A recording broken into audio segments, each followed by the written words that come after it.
prayers. O Lord, our God, who art the lover of justice and truth, give thy grace to our Parliament and to all who direct the affairs of our nation, and guide them by thy Holy Spirit, we beseech thee, that by thy word and deed they may promote the well-being of this people and set forward peace among all men and all other nations, through Jesus Christ our Lord. Amen. Our Father, God in heaven, hallowed be thy name. Thy kingdom come. Thy will be done on earth as it is in heaven. Give us this day our daily bread, and forgive us our trespasses, as we forgive those that trespass against us. And lead us not into temptation, but deliver us from evil, for thine is the kingdom, the power, and the glory, forever and ever. Amen.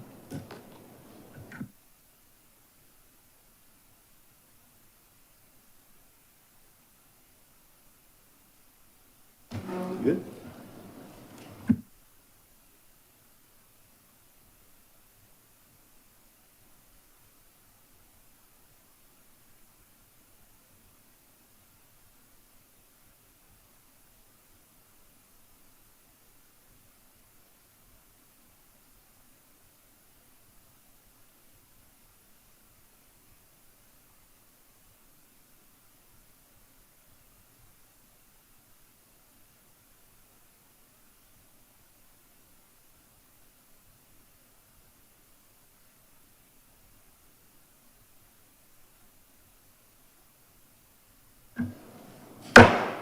The Senate is in session.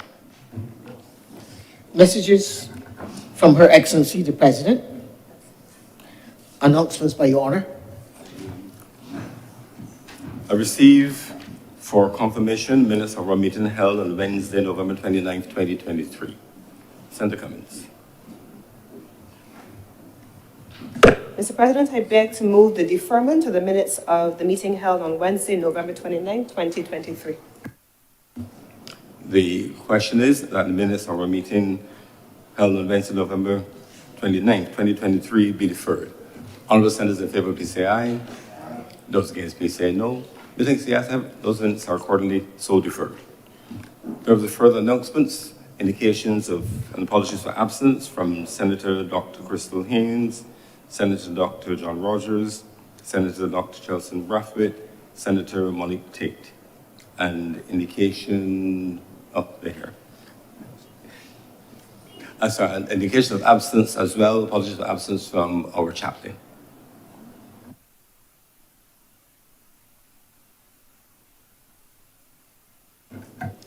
Presentation of petitions. Presentation of papers. Senator Cummins. Mr. President, I beg to give notice of the following. The Customs Tariff Amendment Order 2023, the audited financial statements of the New Life Investment Company, Inc. for the financial years 2017 and 2018, as well as 2018 and 2019. Reports So from these select are committees. documents to be I beg laid. pardon. Reports from select committees. Questions to ministers. Request for leave to move the adjournment of the Senate on matters of urgent public importance. Statements by ministers or parliamentary secretaries. Personal explanations. Motions related to the business or sitting of the Senate and moved by a minister. Senator Cummins. Mr. President, I beg to move the suspension of Standing Order 45-2 for the remainder of today's sitting.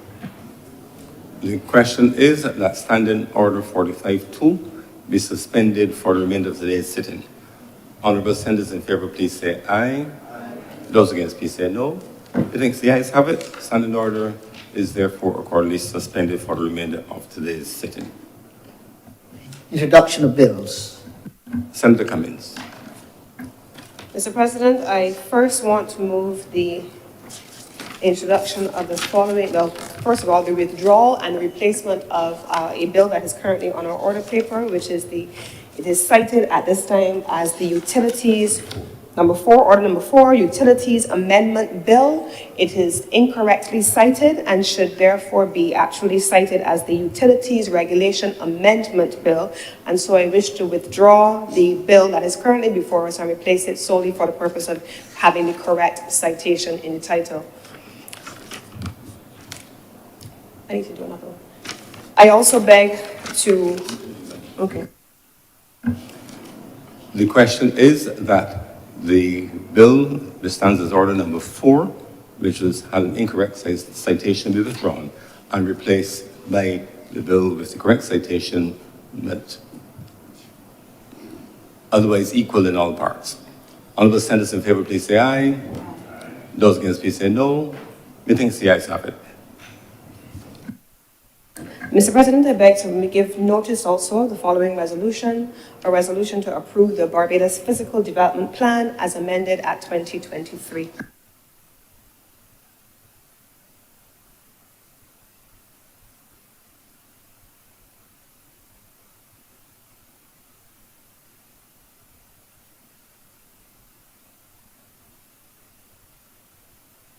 Mr. President, I therefore beg to move that this resolution be read a first time.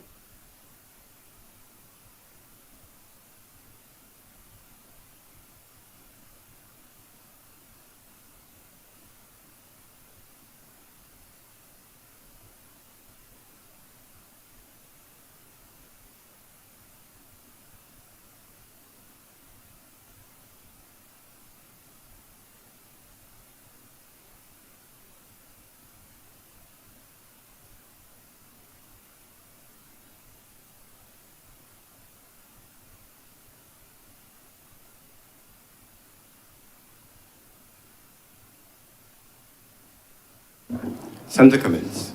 Mr. President, I now beg to move that the Utilities Regulation Amendment Bill be read a first time. The question is that the Utilities Regulation Bill be read first time. Honourable senators in favour, please say aye. Aye. Those against, please say no. Methinks the ayes have it. The bill is therefore read a first time.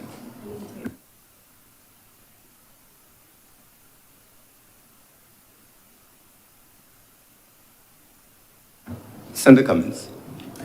Mr. President, it would be remiss of me to go any further beyond this point, and I wanted to dispense with the business at this point before I went any further. But, Mr. President, it is very difficult for me to attempt to continue during the course of this debate to refer to you as Mr. President.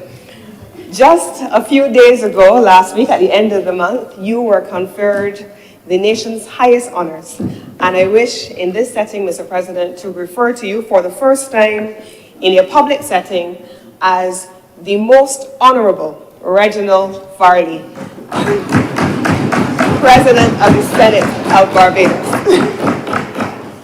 The last time I believe I was here, last sitting of the Senate, I was overseas on government business, and the sitting before that, I recognized you as having been the recipient of the highest order of the Barbados Labour Party, and now you have been recognized for your service to public service, your contribution to public service, and your long-standing contribution to, I would say, Christchurch generally, and the country nationally, because that is reflective of your service. But I also personally, Mr. President, want to express my own appreciation because I happen to be responsible for a ministry that you have been in the past in the international business sector responsible for, and you continue even now in this stage of your contribution to national service to deliver great value to the people of Barbados, particularly on issues relating to international business and anti-money laundering. Congratulations to you, Mr. President, the Most Honourable Reginald Farley.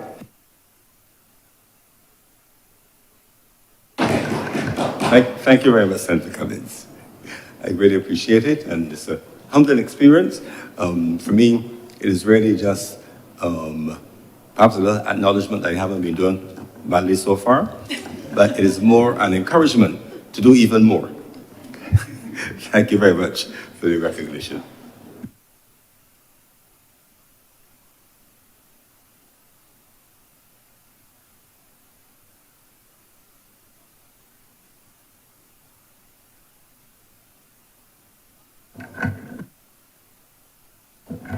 Public business. Public business is now the order of the day.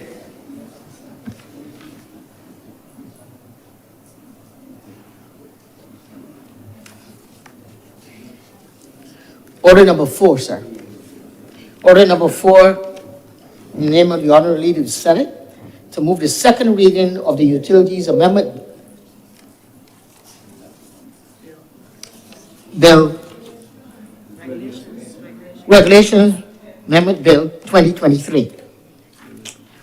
Senator Cummings. Thank you very much, Mr. President. Yeah. Let me give notice at the outset that I'm going to take my time on this bill and go through it in some great detail. Not because the bill is a substantial one, it is actually one paragraph, but because the circumstances that have brought us to the point where the amendment is necessary is one which is worthy of detailed elaboration. So I want to start, first of all, Mr. President, by making reference to the existing legislation, which is before us, the Legislation Utilities Regulation Amendment Act. We currently have legislation before us, Mr. President, that is being amended at paragraph 37, clause 37, Mr. President, specifically, and there is a new paragraph being added at paragraph 5. In the existing legislation, and I'm very thankful to the Office of the Chief Parliamentary Counsel, who has been in a position to draft this text and who has shared the consolidated text with our ministry's officials, and therefore who undertook the responsibility for doing the legislative drafting, Mr. President. The language that is before us in order number 4 on our order paper, Mr. President, reads as follows. It says, the minister may, on the recommendation of the commission or on his own initiative, exempt the supply of electricity from a renewable energy resource by a renewable energy producer from the application of all or any of the provisions of this act, where the minister is satisfied in all circumstances that the exemption is required in the public interest. Now, Mr. President, at paragraph 4 of the existing legislation, this exists already in the legislation as it relates to the utility service providers. In paragraph 3 of the existing legislation, Mr. President, the language already also exists as it relates to utility service providers. There is nothing new or extraordinary about the amendment being made to this legislation except the circumstances that are leading to it. And here's what is true, Mr. President.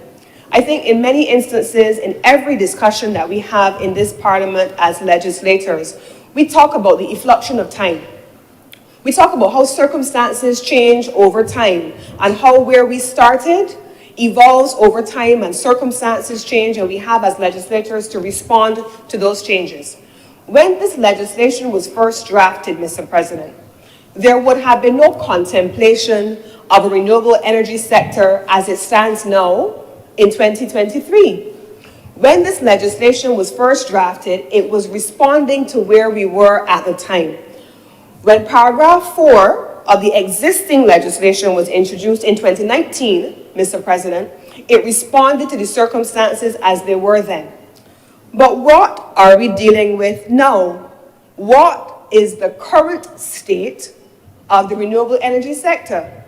It is not, for sure, in a state of emergency. I say that without ambiguity. It is not. What I can say is that I am proud to be a Barbadian who sits among a people who must always overachieve. We talk about Barbadians punching above its weight, punching above our weight as a country. We talk about Barbadians always doing more than the standards that are being set by others. Barbados has one of the, if not the most ambitious energy transition targets, not in the Caribbean, Mr. President, not in the region, Mr. President, not in the hemisphere, in the Americas, Mr. President, but in the world.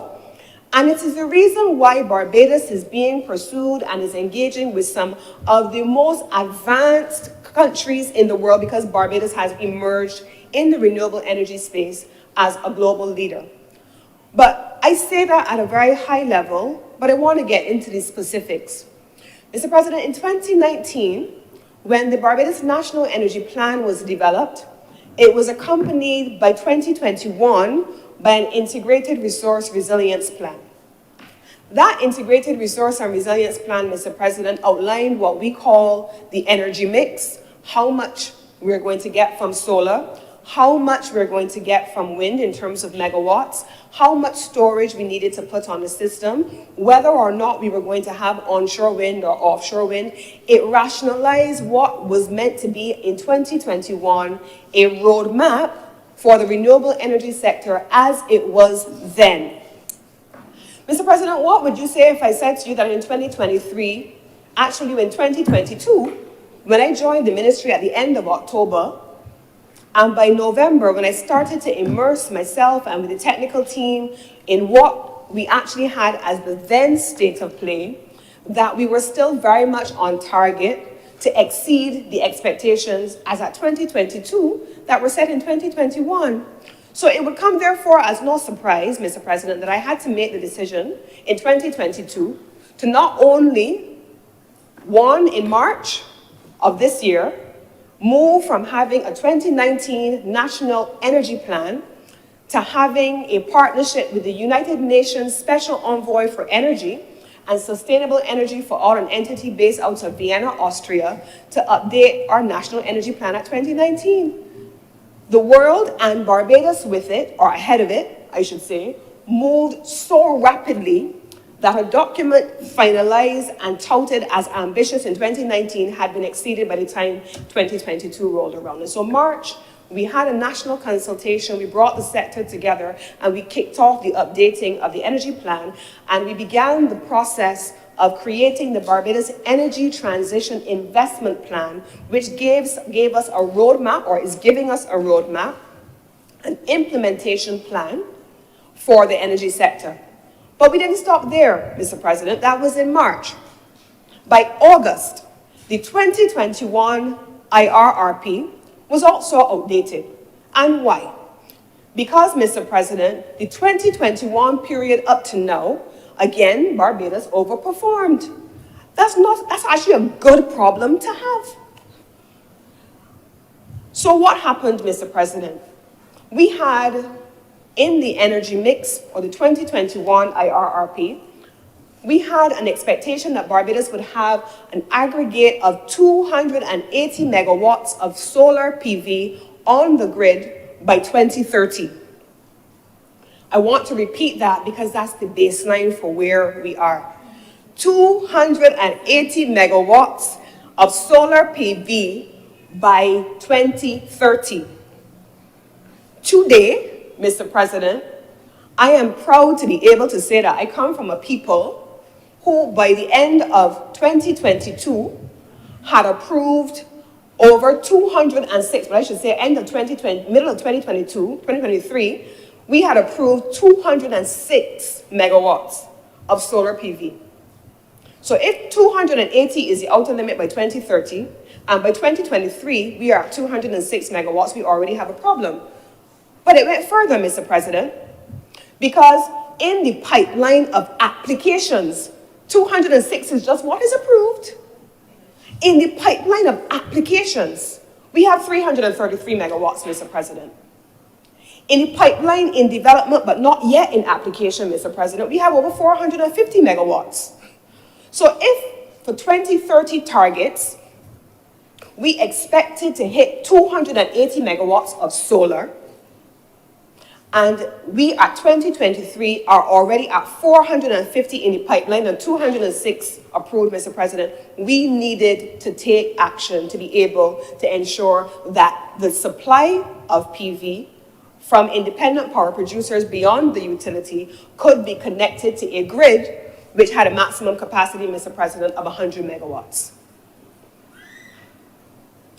And that maximum capacity of 100 megawatts, this is mathematical, even though it is very technical and is energy related, it is also basic mathematics as well. So if the grid can only carry 100 megawatts, Barbadians have come into the market and investors have come into the market all the way up to 450 megawatts, Mr. President, then there has to be additional action taken. Now, the 2021 IRRP estimated that in order to allow for the energy mix of the 280 megawatts of solar PV, we needed to have 206 megawatts of battery storage. The evolution of battery storage, Mr. President, has not kept pace with the introduction of solar PV. And to date, on island, at utility scale, we still, in 2023, have only 5 megawatts of that total 206 that we need. 5 megawatts, Mr. President. Those 5 megawatts are located at the Trent's facility owned by the Barbados Light and Power in St. Lucie. That is the only battery storage we have in this country. And that 450 megawatts of solar PV that is queuing up to get on the grid is gridlocked. It simply cannot get onto the grid unless there is the addition of battery storage. And I believe I've explained in a couple of forums, and I want to take the time to explain it here. If we were to onboard beyond the 100 megawatts capacity, and let me break that down slightly further. As at yesterday, December 12th, we had 91 megawatts of solar PV already on the grid. Already on the grid. So we are not, I don't even want to say we are at capacity. We are at 91 capacity. And I say that I don't want to say we are at capacity because that 91 megawatts does not include the 10 megawatts owned by the Barbados Light and Power, which is already at their Trent's facility. It doesn't include it, Mr. President. So even if I were to get into the weeds of that small facility, we still have a gap between 91 and 450 megawatts to close. We still have solar PV. We still have a gap, Mr. President, of between 5 megawatts of storage and 206 megawatts to close. But I go further, Mr. President. We undertook in 2023 in August, we began the work of updating the 2021 IRRP. We sat with the consultants and with my technical team that is, in Jamaican terms, you know, there are some things that you have to use colloquialisms to describe. The best way you can describe it, and since cricket is ongoing in the region and so on, little but tallow, the small but mighty. I don't have a whole lot of officers to do a lot of the technical work. We don't have a whole lot of people to do all the things that we would want to have resourced. But they're doing some serious technical work to be able to find pathways forward. Now, someone said to me the other day, I don't envy you guys. You guys are rewriting the playbook because the playbook for this hasn't really been written in full yet. You're now crafting a new way forward because that gray area as to how we are going to onboard this additional storage to unlock the capacity of Barbados' renewable energy sector is what is occupying significant amounts of attention at this time. So what did we do? We sat down, Mr. President, with the team, the consultants, and we undertook to look at a range of things. Okay, so we know what is in the pipeline already approved. We know what is in the development stage, Mr. President. But we also wanted then to get a sense of what else is there. Homeowners' right to renewable energy, Mr. President. Hope for housing, Mr. President. You've heard in the public space talks about what's happening in the sugar industry, Mr. President. You've heard in the tourism sector talking about infrastructural development, the public sector investment plan, the public sector investment program specific to new infrastructure projects right there on the pier head, for example. So if we can foresee that nationally there is a raft of investment in infrastructure that is going to come down the pipeline over the next few years, what will be the country's energy needs? We went through the transportation sector, Mr. President. Electric buses, we're very proud of having electric buses, but in order for them to work in the way we want them to work, there must be solar PV. So if we commit to expanding the transportation fleet, we need to be able to have additional capacity. But the transportation fleet, as it stands now, Mr. President, is only largely the National Transport Board. We have completed the transitioning of the private service vehicles, public service vehicles, privately owned. The next large tranche, Mr. President, of transportation to be transitioned to renewables, Mr. President, is the hired car fleet. Those who are in the hired car business, they have to be able to get on to renewables. We have 150,000 cars in this country to transition as well, Mr. President. Will we get there? We don't know if we'll get there, but we're just looking at total demand capacity. What is driving this demand? And so we could not plan as at 2021, as was the existing IRRP. We had to look at just 2023, a baseline, and project all the way ahead as far as we can see and anticipate that in the same way that rapid changes have evolved between 2019 and the National Energy Plan and 2021 and the IRRP, that the expectation is that changes will continue to evolve over time. And we had to plan. And so the IRRP, which is still in the final stages of development, is already estimating that the storage needs over and above 206 megawatts as projected in 2021 is in excess of 300 megawatts of battery storage needed. I want to let that sink in for a moment because the mammoth responsibility, therefore, of a country, of a government, is to ensure that it is able to implement its own ambitious plans, its own plans for 2030, and to empower those who have come into the space to be able to deliver on their commitments. So what did we undertake to do, Mr. President? As I already outlined, we undertook to update in partnership with the United Nations Special Envoy for Energy, Sustainable Energy for All out of Vienna, Austria, the Energy Transition Investment Plan. We have a company, a consulting company that has done significant work all around the world and here in Barbados as well to update the IRRP. Working in collaboration with the University of the West Indies out of St. Augustine, we have drafted and completed a renewable energy hosting capacity study, which tells us what the total capacity could look like. We have worked with the Commonwealth Secretariat, Mr. President, with funding from the Indian Development Corporation to be able to complete a local content policy, Mr. President, and that is working its way through the system and having it finalized. And bringing it home to what we're doing here today, we then also worked with the Inter-American Development Bank over the course of the last year to begin the process of looking at what is now being discussed in the public space, competitive procurement frameworks. With the Inter-American Development Bank, Mr. President, we undertook to look at what was the framework. Initially, it was contemplated for ocean technologies. 2022, we started to look at it for ocean technologies, and then all of a sudden we decided, well, hold on, this is applicable also to storage. In July then of this year, Mr. President, and I was discussing it in an industry meeting yesterday. You know when you see on TV your red phone and it rings, you know you got to answer it. It means SOS, Houston, there is a problem. I happen to have the benefit of having great relationships with a ton of international partners who have worked with us over time. And I have a red line in a WhatsApp chat that when it goes off, we don't send good mornings in it, we don't send hi, how you doings in it. If that particular chat goes off, there's an SOS. So in July of this year, that chat went off. That chat went off because we have an issue with storage, Mr. President. And the International Financial Corporation of the World Bank flew down here to Barbados in days. They came down, they brought their storage experts from the World Bank and their expertise from around the world, and they worked with us to create a storage strategy for Barbados.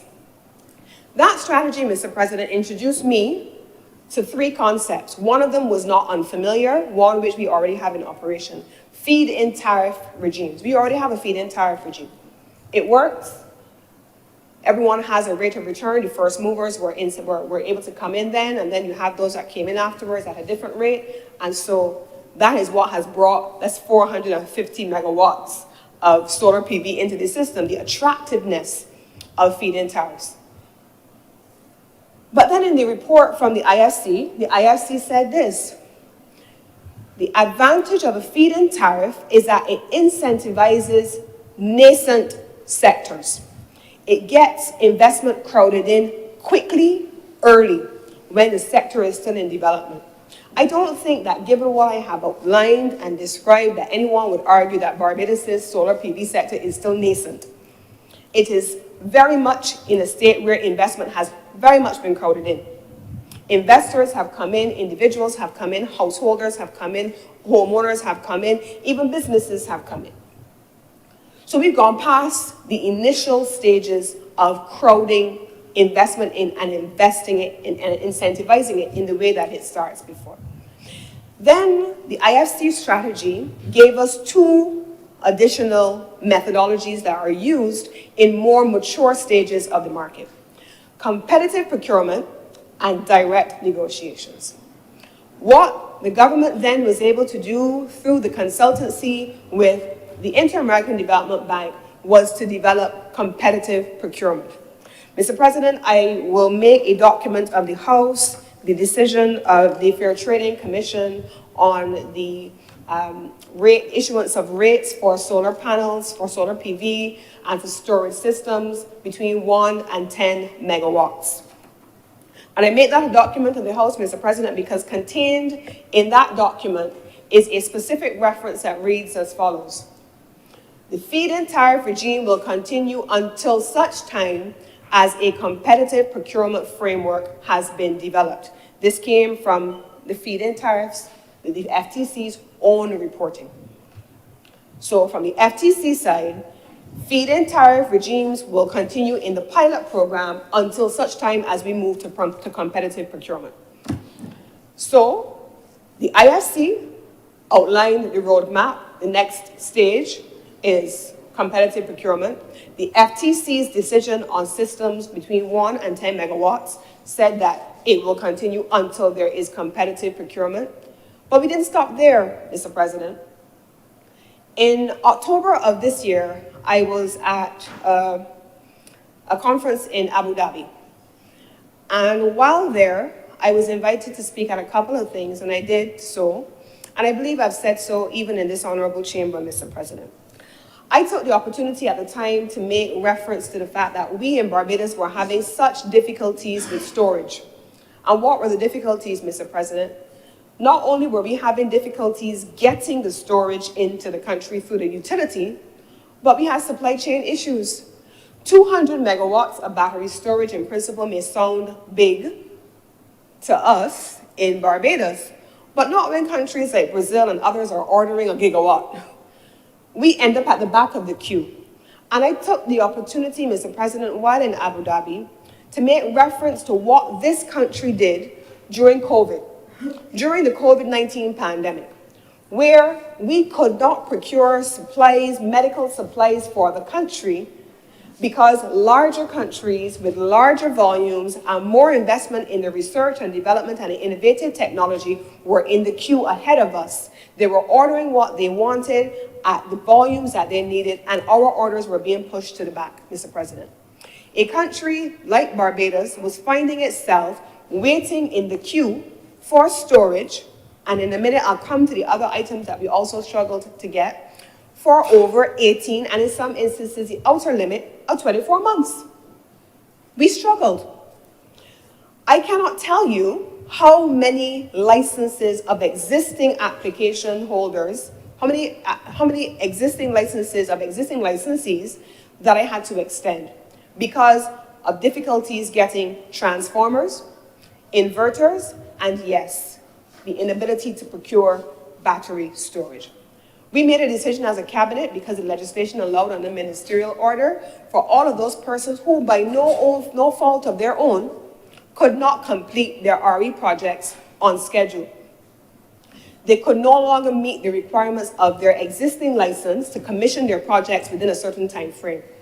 And so the result was, we as a cabinet issued a public decision that we would extend all existing licenses through December 2025 in order to give license holders the opportunity to complete their projects.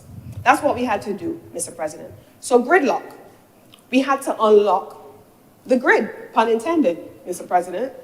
And so we then decided in these speeches in Abu Dhabi, I made a call at the time for the issues relating to renewable energy and countries like ours to be treated to in the same way that we did vaccines and pandemic supplies. so that we were able to form an alliance with partners who would be able to ensure access to global supply chains and to be in a position where we could get access to the kind of equipment and technology that a country like Barbados needed, because our ambitions were high and we had exceeded where we had projected to be. And I don't think that anyone would have accounted for a pandemic in the middle of that transition period. And so we had to rationalize what the next steps were. Coming out of that, Mr. President, we were then approached by the entity that is working on our Energy Transition Investment Plan, SE for All, the UN Special Envoy for Energy, that said to me, Lisa, have a look. I want to introduce you to some people. And one morning, she introduced me to an entity called the Global Energy Alliance for People and Planet. Global Energy Alliance for People and Planet, GIAP. It's not a fly-by-night anywhere in any corner of a country. Instead, it is a philanthropic grouping backed by 3 entities. Who are the 3 entities? The Rockefeller Foundation, the IKEA Fund, and the Bezos Fund. 3 names that I don't have to go into any details, because I think when you hear those names, everybody knows who they are. And those 3 entities have decided to back this entity called GIAP. And through GIAP, they work with countries that have difficulties just like ours. They're philanthropists, their philanthropy is philanthropy, and so there's no return on investment for them, they're not vested in it, but it is reflective of the work of those entities like Rockefeller, Bezos, and the IKEA Fund that give to worthy causes. They capitalized GIAP at the level of $2 billion in the first instance, and they have been working with large economies to be able to capitalize it further. Barbados was not one of the, but the first country to participate in GIAP. And through GIAP with the Rockefeller team, we then began to explore what we had already been seeing from the IFC, what the FTC had already written about, and what the technical team in the ministry had already been working on. And Rockefeller and their team took it to a different level. And so we have now, in the margins of COP last week, Prime Minister Motley launched Barbados's partnership as the first 10, among the first 10 countries in the world to be a partner country in GIAP. First 10 countries in the world. What will this allow us to do given the challenges that I have identified before? One, Mr. President, and perhaps most importantly, it allows Barbados to find itself as part of a pooled procurement arrangement and get to the front of the queue in partnership with Rockefeller, Bezos, and IKEA Fund through GIAP to be able to access battery storage. But it doesn't stop there. It allows us to access battery storage, Mr. President, from the leading manufacturers in the world. So there is technology, and some in here know that the technology is not just lithium ion, because in the 2021 IRRP, it spoke to 2 different types of storage devices. One, lithium ion, and the other one is pumped storage, hydrogen storage. But the world has evolved. There's all kinds of technology now for battery storage that is commercially feasible, commercial grade. In some instances, it is more expensive, but also we are still going to be at the back of the queue. The alliance with GIAP allows us, therefore, Mr. President, to be able, 1, to engage in pooled procurement, but 2, to engage directly with world leaders in storage technologies as part of that alliance to be able to access world cutting-edge technology. That's where we have now gone, Mr. President. We have not attempted to do this in our own right, because what we're conscious of, Mr. President, is that we don't manufacture any of these devices in country. We don't produce them here, we import all of them, and so we needed to build relationships with the international partners. So the time will come, Mr. President, we expect, where Barbados would have solved its current challenges with storage, but inevitably, Mr. President, quite frankly, will find itself having to deal with other challenges of a different kind. So you have to plan for it, because you can't always foresee it. Can't always foresee it. And even if we were to get storage into the ecosystem now, Mr. President, does that solve all the problems? It can't. you still have to be able to solve for the other issues that are in the ecosystem. Regulatory lag, which is what I will come to next. I have already said that Barbados has this ambitious policy. The policy pushes us into a space where 450 megawatts of solar PV is already on the grid, is already on the system, in the pipeline, not on the grid. But what are the regulatory frameworks that govern that, Mr. President? That is the second area on which we will be working with Rockefeller.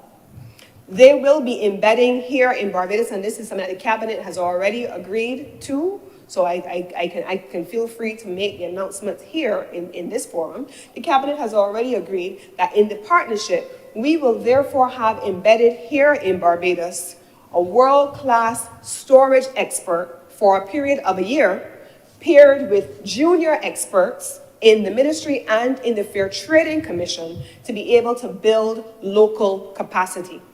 Because the notion of paying consultants to come from overseas all the time to do all of the work goes against the grain of local content development. We have to be able to use the skills we have and take advantage of countries that have done this identical work before us. So we will have an expert embedded here in Barbados, and we're hoping to have that done in January of 2023. And then we will have 2024, and we will be able to collaborate with them with local expertise. We also, Mr. President, are working through Rockefeller as part of an industry technology working group. Now, what does that mean, Mr. President? We hear about technology and how it evolves usually after the fact because we're not sitting at the table. Through the partnership with GIAP, we will be sitting at the table with our partners being in a position to hear what is happening. And the other part of it, Mr. President, is that GIAP will also allow us to work along with these global partners to ensure, Mr. President, that where there's the opportunity for grant financing as well as concessional financing for Barbados to achieve its renewable energy goals, that we are in a position to benefit from that.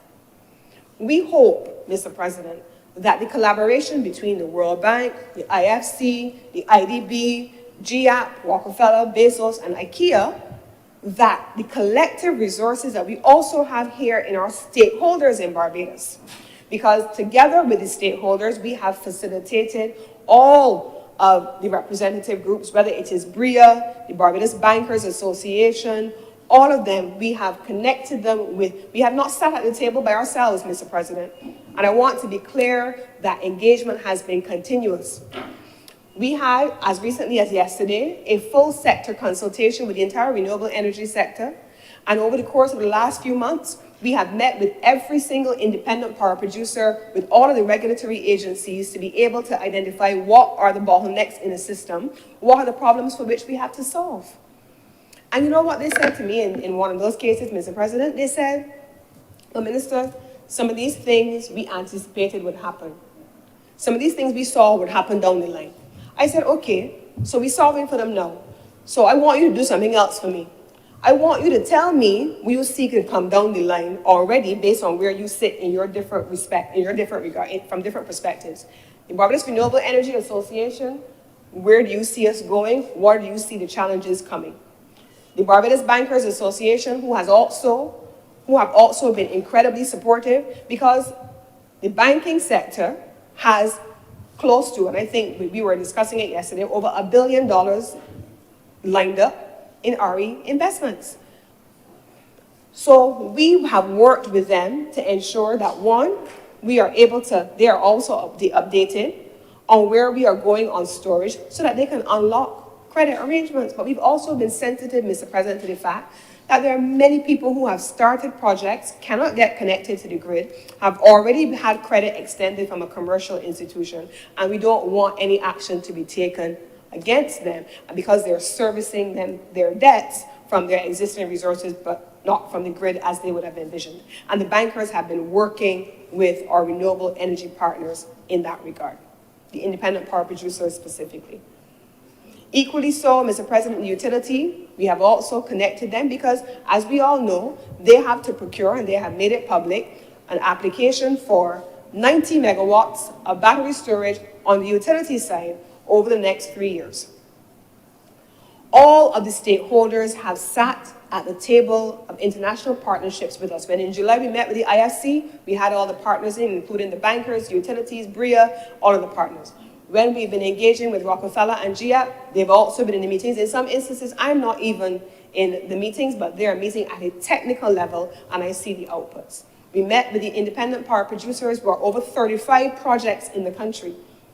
Over a certain size, we met with all of them, Mr. President. In the room, at the time, over 3 days of meetings, we had the Fair Trading Commission, the Electricity, Light and Power Committee, does all of the licenses and approvals, Town and Country Planning to deal with regulatory approvals, all of the agencies that are responsible for regulatory management sit at the table with us because policy coherence is important, Mr. President. We can't put ourselves in a position where we don't bring everybody to the table. We can't bring everybody to the table all the time, not 100% of the time, but 95% of the time we make sure that we do. There's some times where we'll have to make a decision as a government to govern. We'll have all the views on the table and then we will make a decision. But what I will say to you is that we have clear guidance from all of the partners that I have just outlined for us working with, that the next phase of acquisition for storage resources is competitive procurement. We did not come up with it ourselves either, Mr. President. The Inter-American Development Bank worked with us in a consultancy to be able to develop the competitive procurement framework. That's one. As part of the competitive procurement framework, Mr. President, we have initial expressions of interest. We have a request for a proposal. We have the standard procurement processes that are used under any standard procurement approach. We met also with the Ministry of Finance and the Procurement Department to make sure that this was in alliance with what is already in place in legislation. We did that also. We didn't just come up with this overnight. And so the notion that we are rushing this through at the 11th hour because people are distracted does not give full credence to the fact that the amount of work has gone into it to bring us to this stage. It just happens to culminate. No, because we have to unlock the grid, Mr. President. We could not have done all that I have described to you, Mr. President, if we were rushing this through the system. We could not have come to this place, Mr. President, if this was a mad rush. Could not have. Not possible. We have, Mr. President, also in the generation side, power purchase agreements that have to be negotiated with independent power producers for generation. And that has been in negotiation for some time. Under this consultancy, Mr. President, we got in front of that. And we have the consultants look around the globe. And we have with us now a draft of a power purchase agreement also for storage. Mr. President, it's there. It's there. The most competitive pricing, Mr. President, is also where I'm going to go next. I want to make it clear in this honorable chamber to all who sit here and all who can hear my voice. I am not just the minister with responsibility for energy. My ministry happens to be the ministry called the Ministry of Energy and Business. I am the Minister for Consumer Affairs, Mr. President. I am the Minister for Business, Mr. President, as well as the Minister for Energy. So I can do nothing in my ministry that is opposed to the interests of any of those entities. Not for energy, not against the consumer, not against business. But I also have to be conscious, Mr. President, that for competitive pricing for storage, I have to find the best possible pricing globally. Because you don't produce it here, right? You gotta be bringing it in. So we gotta find the most competitive pricing.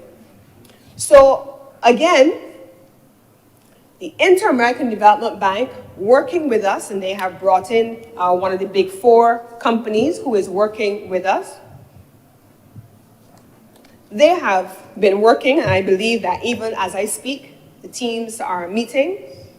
They are working on what is included in the outcome of the IDB study on something called a price cap.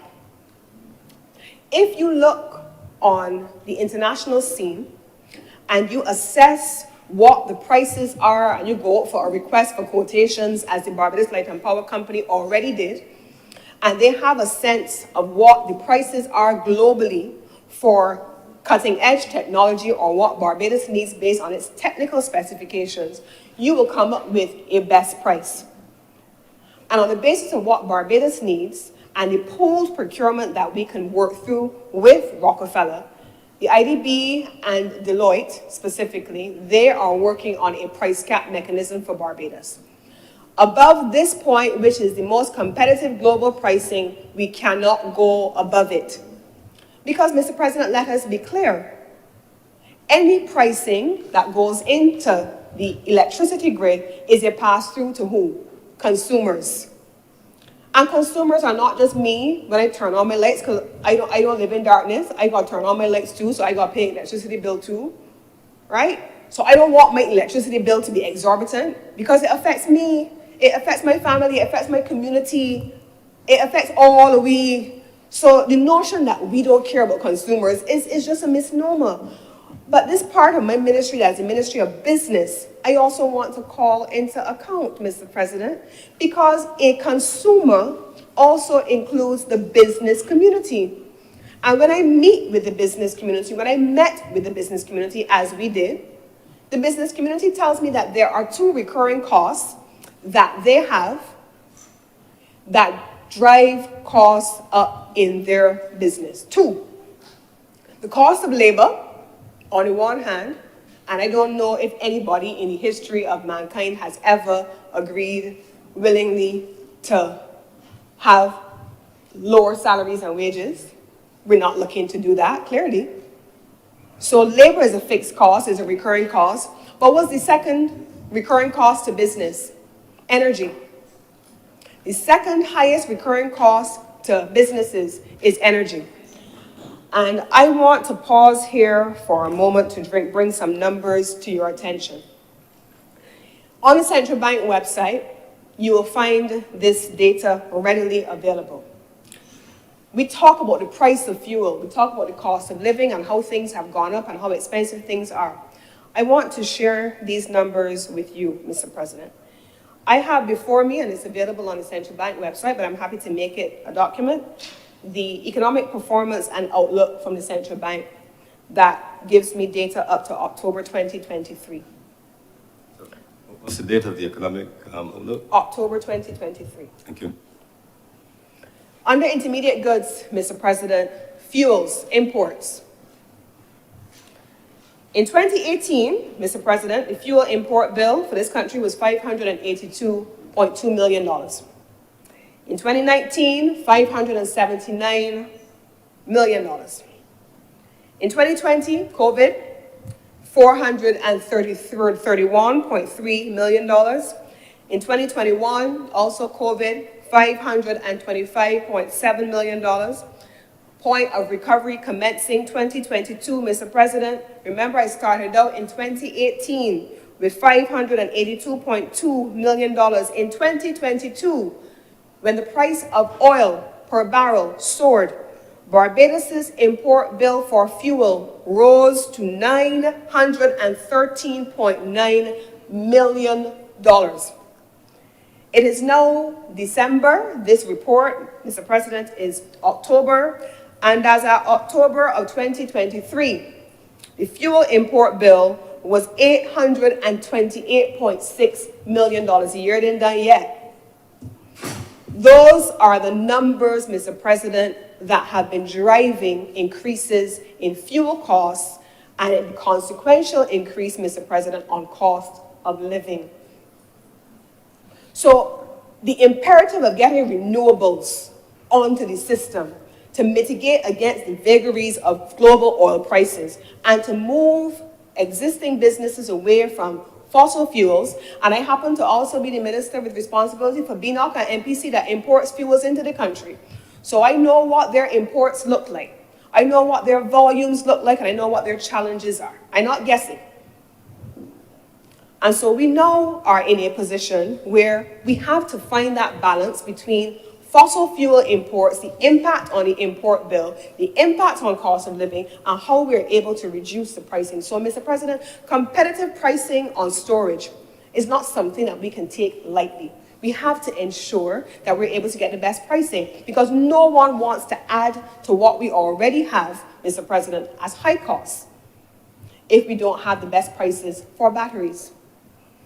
And so that is why we have prioritized these partnerships and these relationships with the global community that produces them and is going to underwrite our ability to get the best pricing available for Barbadian consumers, for Barbados as a country. And so the framework, Mr. President, that we are looking at now and that the legislation amendment is meant to facilitate is for the renewable energy sector as it stands now and as we can see it evolving over time to be in a position to move where systems, because what Cabinet has approved, Mr. President, is that for systems between 1 and under 10 megawatts, the Fair Trading Commission, which already has a pilot for up to 50 megawatts, will continue to have, over the next 4 years, the responsibility for oversight over that. But in order to move quickly and to get bulky storage into the country, for systems above 10 megawatts, Mr. President, we will go to competitive procurement. It allows us to make those decisions that have been foreseen by the IFC in July, by the FTC itself in its last decision on 1 to 10 megawatts, and also by the Rockefeller team to move to the next phase of development in this country, Mr. President. It is not as simple as we would like it to be. We accept that. It has not been as smooth as we would want it to be, by far, Mr. President. But what I can tell you is that countries around the world have watched how Barbados has moved, and they have been in awe at this small country making big strides and doing it well, Mr. President. Finding the best partners wherever they are. We ain't gone in the little corners and find people whose credentials are dubious, questionable. We've made sure that anybody with whom we align ourselves, we can stand up next to. And so Prime Minister, in the margins of COP, would have launched the partnership with Rockefeller, and we will work with them to be able to get this matter completed.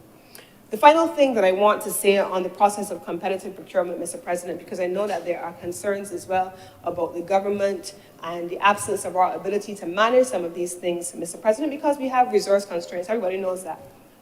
Also, under the partnership with Rockefeller and the IDB, we have agreed to the identification of a globally recognized firm based out of Argentina as the transaction advisor, who would be the manager of the entire process going forward for competitive procurement. Lisa isn't managing it. The minister isn't managing it. The technical officers in the ministry will have capacity built up to support them so that they can be in a position in time to come.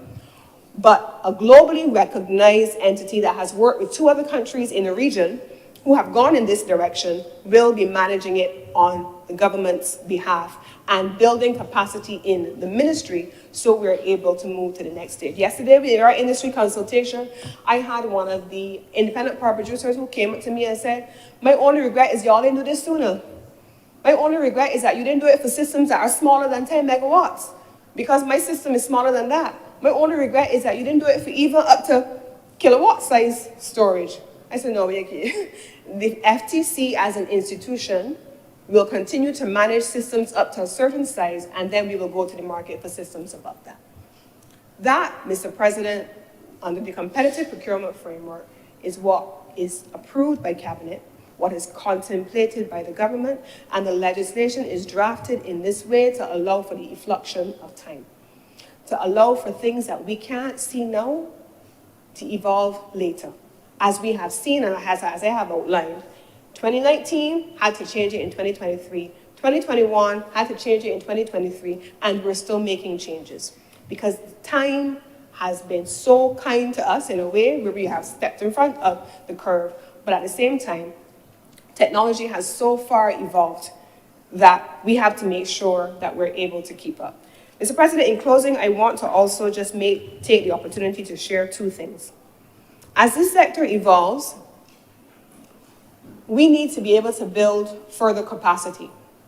We need to be able to ensure that in the way we have built the partnerships and the relationships with the Rockefellers of the world and the IKEA funds and all of those, that we are also able to then be, in turn, that exporter of skills because Barbados has built its capacity. Not just that country that draws its energy sources from renewable energy sources, but that country that leads, that other countries now come to be able to have the benefit of our skills and our experience and our expertise. We have to be that. And it is on that basis, Mr. President, that we have launched a program that we are in development with. We expect to be able to bring it to the market early in 2024, called the Future of Work. Who are the skills that we need? In the ministry, for example, the Ministry of Public Service has already approved the creation of an electricity unit in the ministry. We don't have that now. We don't have grid modeling capacity in the ministry to be able to see what is happening, what licenses are onboarded relative to what's on the grid. We don't see that. So in 2024, we will be moving to establish an electricity unit supporting the expansion of the capacity internal to the Fair Trading Commission and working with the utility to ensure that we have the skills we need to make sure that the things that we can see, Prime Minister always tells us, you can't be surprised by the things that you can see.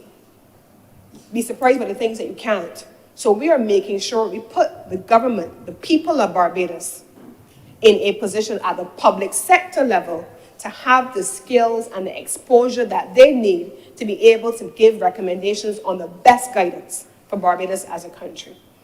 And so, Mr. President, I want to take the opportunity as I close to assure the people of Barbados the Fair Trading Commission remains in law a quasi-judicial body.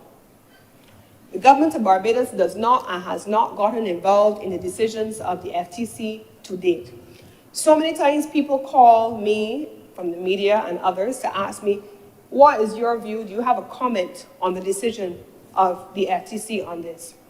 And I may be wearing black and white today, but I always say to them, Mr. President, I am neither called to the bar nor do I sit on the bench. So I am neither lawyer nor judge. So I don't get myself involved as the minister in the affairs of the FTC, except as is provided for in the legislation, Article 17 of the FTC Act, where you give directions of a general nature through the chairman, but specifically on administrative matters. So yes, when the FTC comes as part of our estimates development process and says, we need more staff, we need more skills, these are the skills we need, my answer is okay, good, let's do that, because you need the capacity. When the FTC says that they're undertaking an organizational review and they're looking at transformation as to see what comes next, I'm going to say yes, I'm looking forward to receiving it once your board approves it. That's what we will do.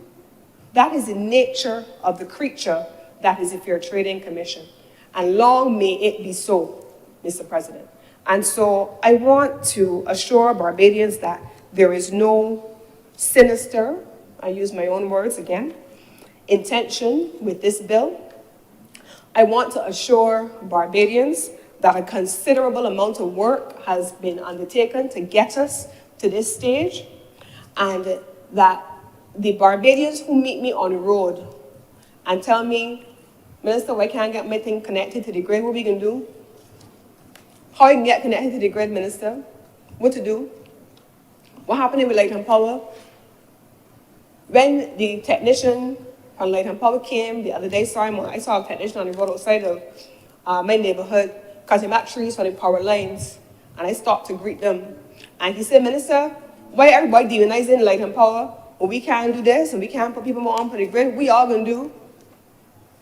Unlocking the grid, Mr. President, is not about the government of Barbados. It's about the Barbadians who want to get onto the grid and get their systems that they have invested in connected. It is about the Barbadians who have picked up their retirement savings or their gratuities, and they have invested in a renewable energy system that they want connected to the grid. It is about the Barbadians, Mr. President, who expected to get a check in the mail or credited onto their light bill so that they are in a position to not pay a light bill because they've invested in a system.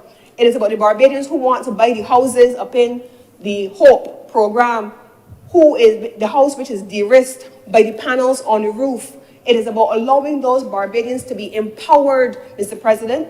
It is about lowering the cost of business in this country to businesses by reducing the cost to business by allowing them to get sources of energy that are renewable rather than bringing in the heavy fuel bill that I've already cited, Mr. President. That's what this is about. There's nothing sinister about it. And with these words, Mr. President, I beg to commend this bill to this honorable chamber and to the honorable members of the Senate, and I beg to move that this bill be read a second time.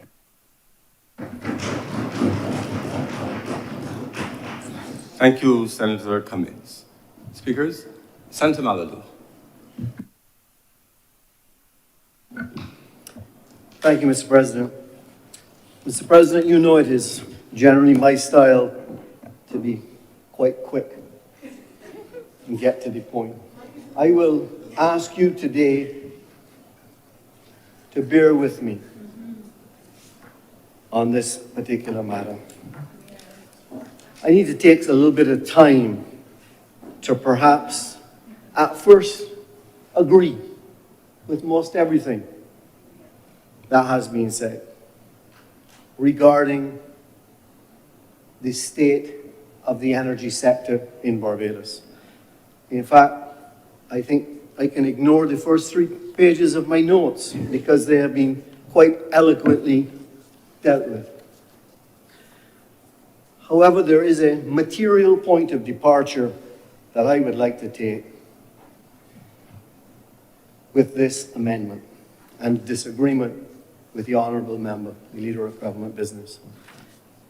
And if I have it noted correctly, I would like to quote the Senator, who says that this amendment is in essence the same as paragraph 4, or clause 4, that is already in the legislation, and is also the same as paragraph 3. I want to disagree completely with that. The essence of this legislation is completely different to paragraphs 1 and paragraphs 3. And I was not, Mr. President, a member of this chamber when clause 4 was passed, which was a material departure from what was there before. So, bear with me, Mr. President, as I say, I'm going to take a little time here today to get this right. To understand this bill, we need to first of all understand that within the Utility Regulation Act, there are 10 specific mentions of the Fair Trading Commission, according to my counting using my Word document. So if I'm wrong, I apologize. But there then are a further many inferences to how the Utility Regulation Act works in conjunction with Cap 326C, the Fair Trading Act. In the Fair Trading 326C, paragraph 37, originally gave 2 exemptions for very specific reasons, such that the minister could intervene and overrule, if you might, the Fair Trading Commission. In clause 1, it says, and if I might read it, it says, to be exempted from the application of all or any of the provisions of this Act where the service provider can establish that the market for the utility service supplied by the service provider is effectively competitive. My emphasis, sir, effectively competitive. Clause number 3, sir, clause number 2 it joins the 2, but clause number 3 then gives the minister, who may, on the recommendation of the Commission or on his own initiative, and I'll leave out a few words, but come to the last part, and it also says, where the minister is satisfied that the market for the utility service supplied by the service provider is effectively competitive. That is what clauses 1, 2, and 3 cover, Mr. President. And hence, I wish to disagree with what has been put forward, because Clause 4, which was introduced in 2019, changed completely that approach, sir. And it instead introduced a different threshold. It introduced a threshold that says where the minister is satisfied that the exemption is required in the public interest, sir. Now, I find it difficult to understand exactly what is and is not the public interest at different times because it's not defined anywhere. I do understand a competitive market, sir. Clause number 5, which is the one that we're debating today, goes on to use the same rationale again to talk about what's in the public interest. So that is the difference, is that what we need to understand is that in the original legislation, it was clear that the FTC had a role to be a proxy for a competitive market when no such competitive market existed. But as soon as you have a competitive environment, there's no need for the Fair Trading Commission. The market forces will determine. And that is what it is there for. Now, what we are hearing today, Mr. President, and as I said, let me go back and repeat everything that the Leader of Government Business, Senator Cummings, has said. I agree with, I understand the background of it, and we have found ourselves in a situation where we have had an excellent government policy. We have had excellent people implementing it. We have had businesses stepping forward and putting their capital in it. All of these investors, all of these things have happened, and we have accelerated at a pace. I understand, I think we are 13% renewables today or something, one of the highest countries in the world, if not the highest. All of those things are true. However, that is not a justification, Mr. President, for a clause that now gives the minister, substantive Minister of Energy, I would think is what this is referring to, such powers to do this, which didn't exist before.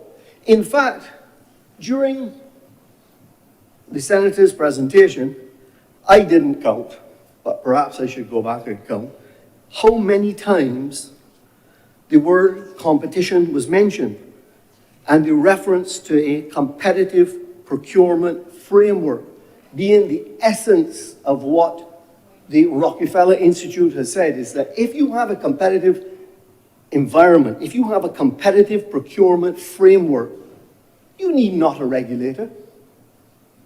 A regulator is there to be a proxy when no such competitive environment exists. And I want to agree with the Senator that today a competitive environment exists. And therefore, in my reading of the existing legislation, there is absolutely no need for this clause at all. None whatsoever.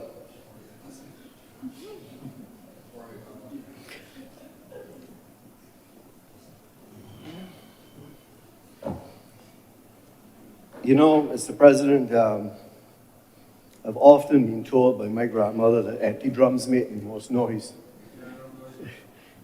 And it seems that, not sure where it is coming from, Mr. President, but there seems to be maybe some noise coming from somewhere. So I don't know why it is necessary at all. I'm not hearing any.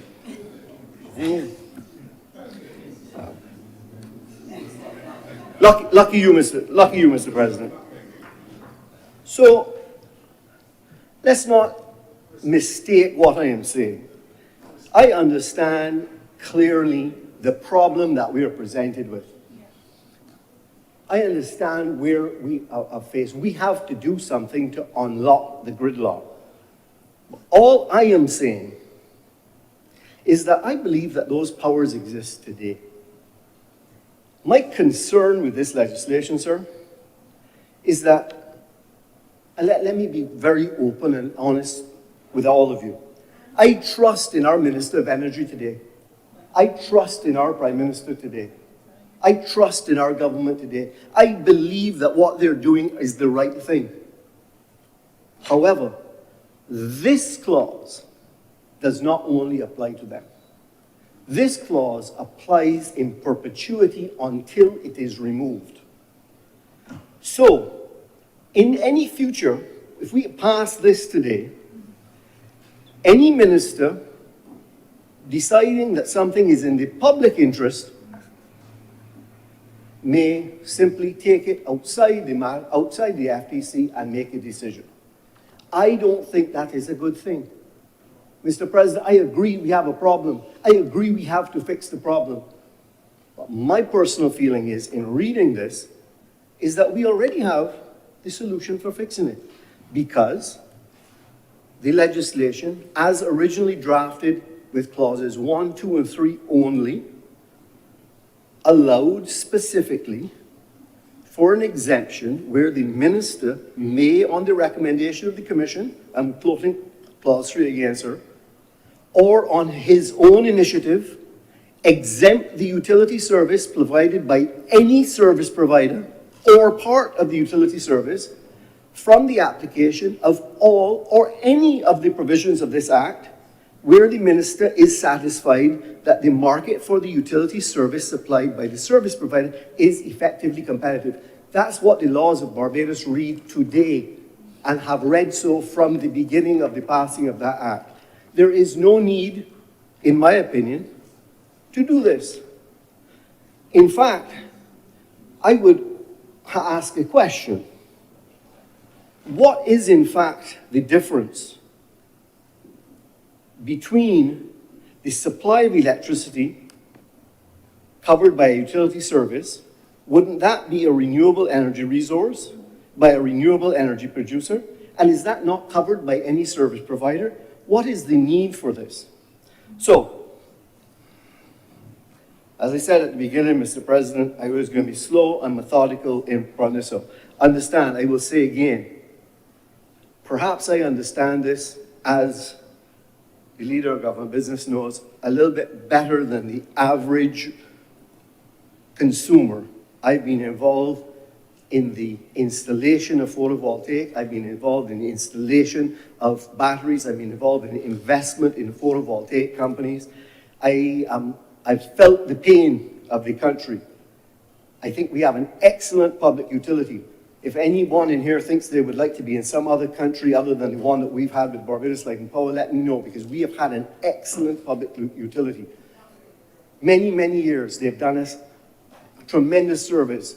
I am fortunate to travel a lot. I'm fortunate to have businesses outside of Barbados, and in many countries, the public utility is nowhere near as good as what we have in Barbados.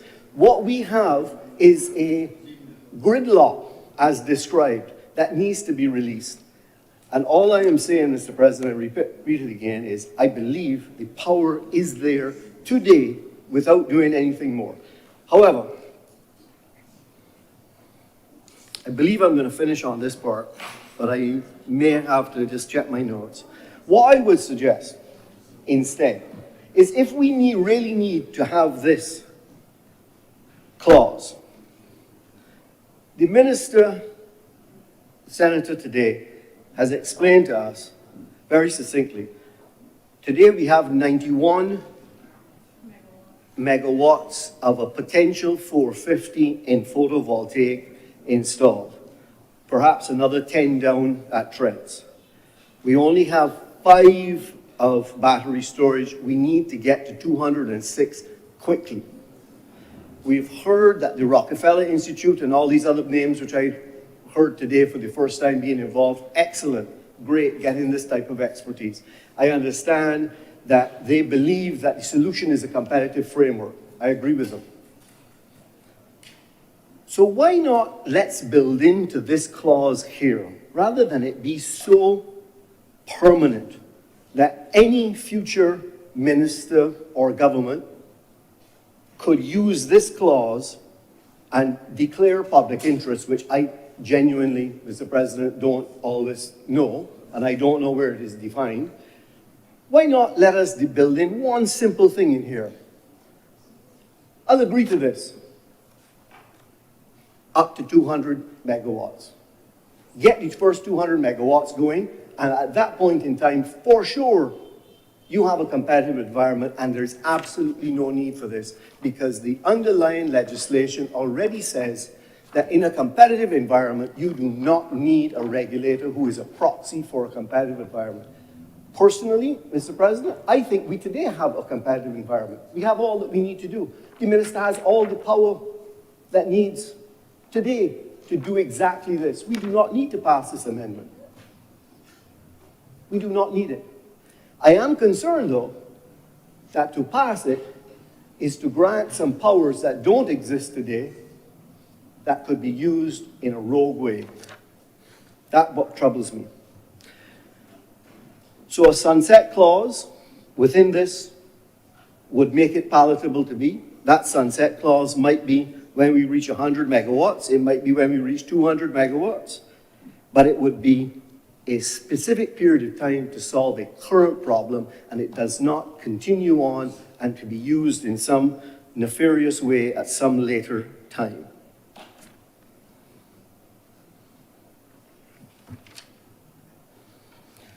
Mr. President, I believe I have covered all that I wanted to cover in my various notes.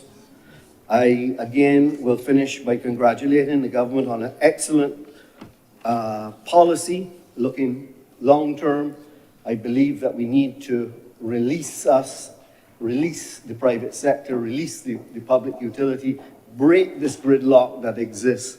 But I do not think that this amendment is necessary to do so. With those words, I'm grateful to you, sir. Thank you very much, Senator Malado. Senator Crystal Joyce.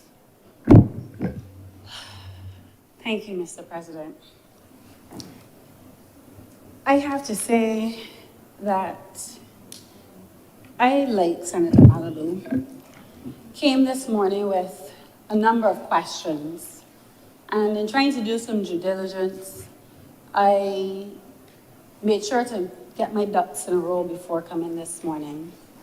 And I was happy that the leader of government business went through very clearly where we are at in the renewable energy sector in relation to the technical specifications, because I think that is important, Mr. President. When we first, and this was probably about 7, 8 years ago, when renewable energy began to be a hot topic, more or less, in a very real way. It was driven by environmental advocates. It was a need for us to recognize that there was an issue with fossil fuels and the emission of greenhouse gases, and there needs to be a replacement very quickly to renewable energy sources. Politicians and the political class globally picked up on this. And what happened was policy started to be crafted.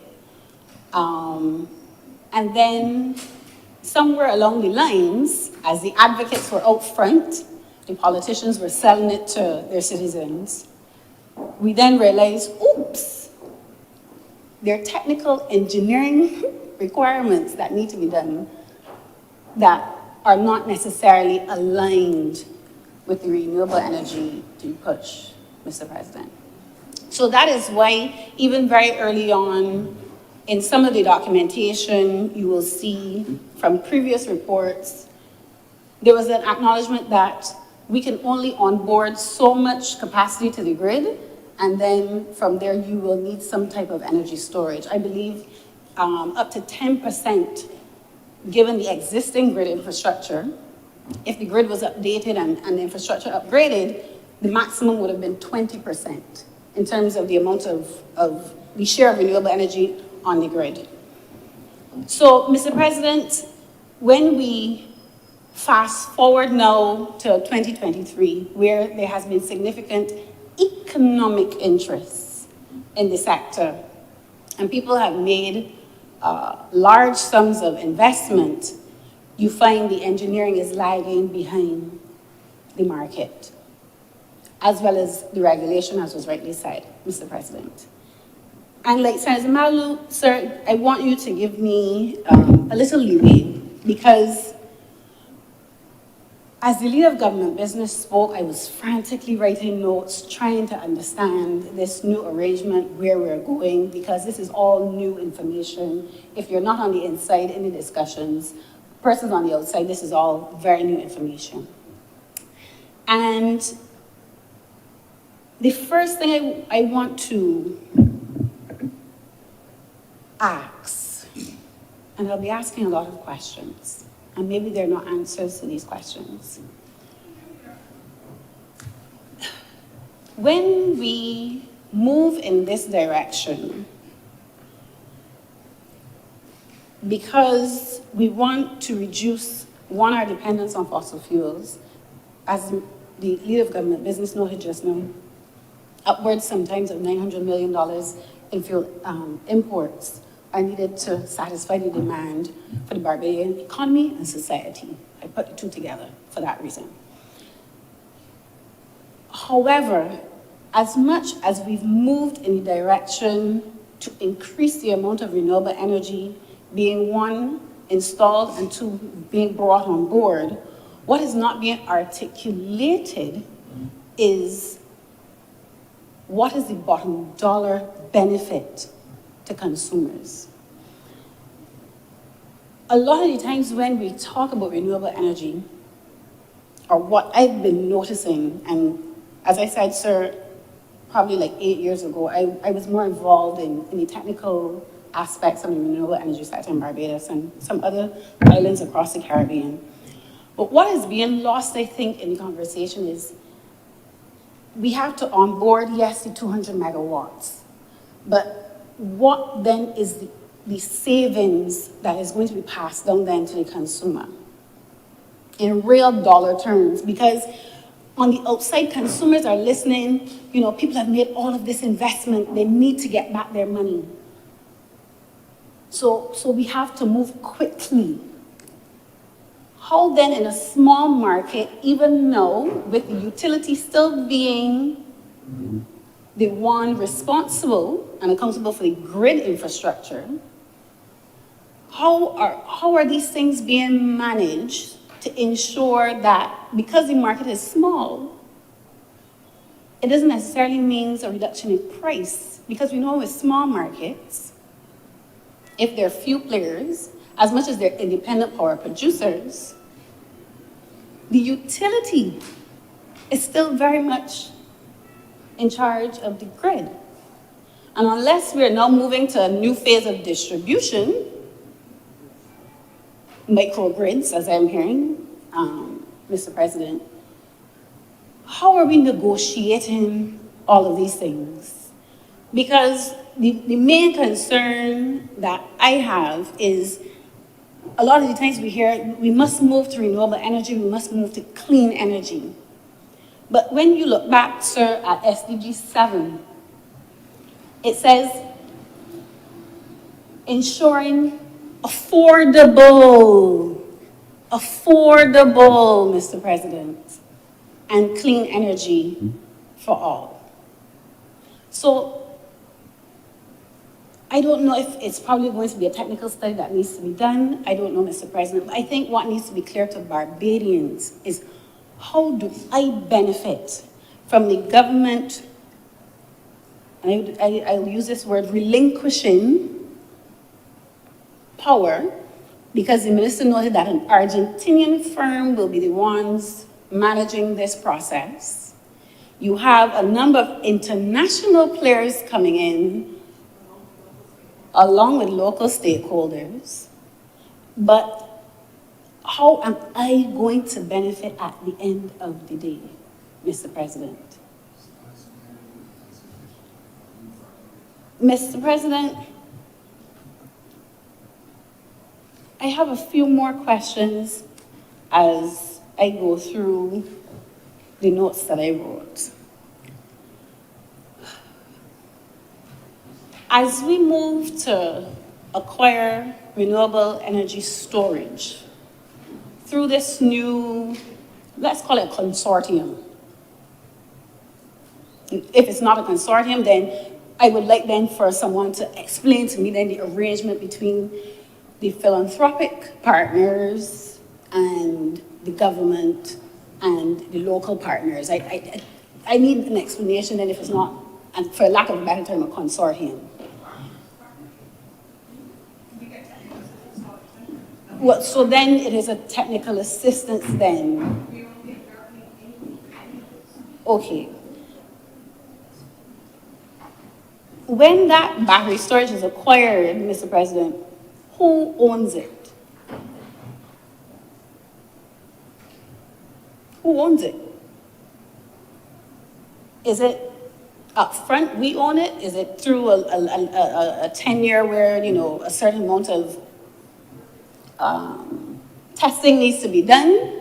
Once we realize that it is operational, then the ownership is transferred to the government, because if up front we own it, something goes wrong, who then takes the liability for that type of scenario? I'm just walking through scenarios, Mr. President, because I'm really trying to map out where this arrangement is going. And as the minister, the leader of government business rightly said, what are some of the potential things we have to think about in the future? And I hope that that is how my contribution is being taken at the moment.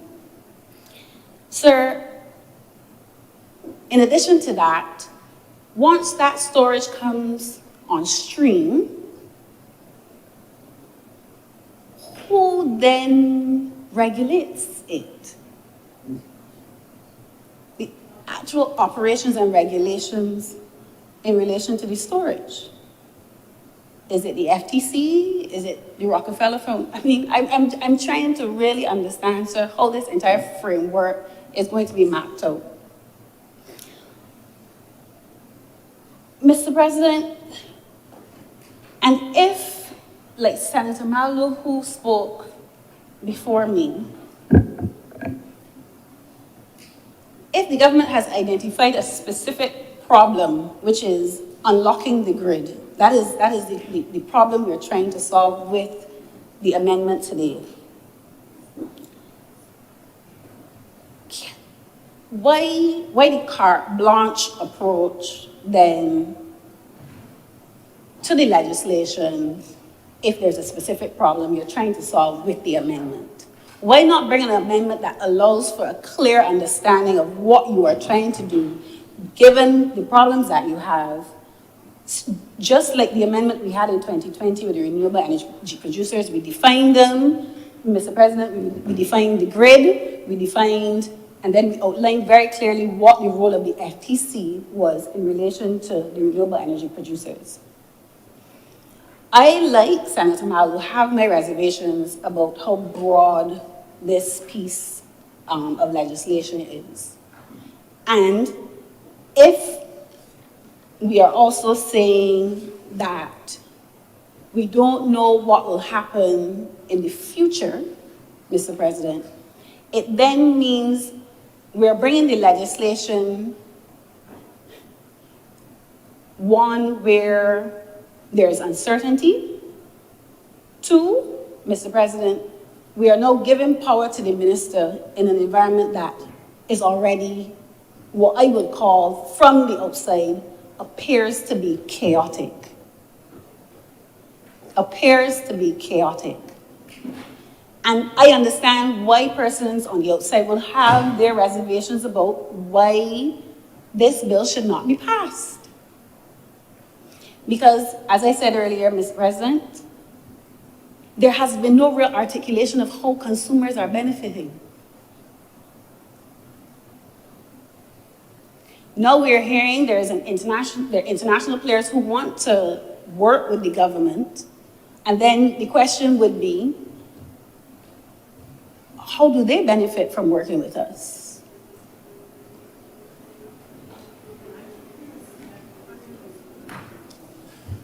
Nothing in this life is for free, Mr. President. Nothing in this life is for free, Mr. President. We know this. We know this. We know this, Mr. President. And I'm just asking questions. If you can't ask questions, then, Mr. President, where are we? Right, Mr. President? But sir, in all seriousness,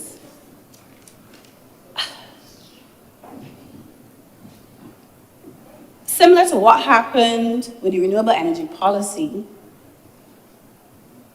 and what happened in terms of the lack of engineering solutions to follow suit. I have my reservations about putting in place a piece of legislation that allows the minister the type of power that we are granting, still with a level of uncertainty about the engineering specifications for the sector. And let me also say this, Mr. President. No one has said what the design of the energy sector is in 2030.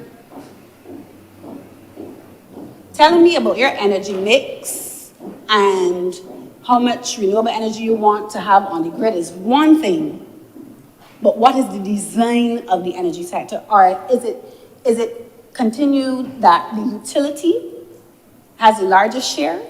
Are you going to give more access to independent power producers? How is the market being rationalized with all the competing interests? Is it going to continue to be monopolistic then? Are you going to have certain persons who, again, have microgrids? Are those microgrids going to be independent in and of the utility? Is the utility then going to need some part of the investment going in from those persons who have the microgrids in order to maintain the grid? There are a lot of moving parts, Mr. President. There are a lot of moving parts and competing interests. So I think one of the things we have to figure out, and I don't know if it's part of the work that's being done now, is asking ourselves what is the design of our energy sector in a 2030 and a 2035. Because we might be running ahead, because we might be the new flavor of the month because of the world stage and the world recognition that the Prime Minister has given Barbados. But there has to be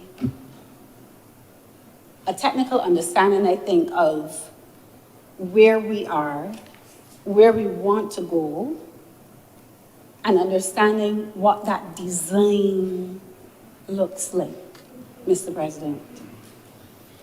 Sir, in closing, I also want to make, because I've completely gone off script. In closing, I want to make this request. A lot of the times when we have discussions in the public, or there may be persons who disagree with the government, it is because legislation or information comes in a vacuum. The Ministry of Energy has done a phenomenal job of placing the legislation where we're at in terms of real-time data for what's happening in the renewable energy sector. They have statistics, you name it, it is on their website. So my request is, given that this thrust for renewable energy is clearly a hallmark of where Barbados wants to go, we treat it just like we treat the economy. Have regular, either quarterly, semi-annually, annually updates to the public about what is happening in the sector and what is the status of the sector. Because, Mr. President, when the leader of government business, if she chose not to divulge a lot of that information this morning, how many people in Barbados would know that the situation is as critical as it is? The average Barbadian, how would they know? So when you come now with a piece of legislation that is like the one before us, it just seems as though what the minister want to do, what she want to do, or what he want to do. Might like Bill High, the one rob we. Backdoor deals happening. So my request, Mr. President, is that there be regular updates in the public domain about the renewable energy sector. Because if we are moving in a direction that clearly warrants the type of technical expertise quickly,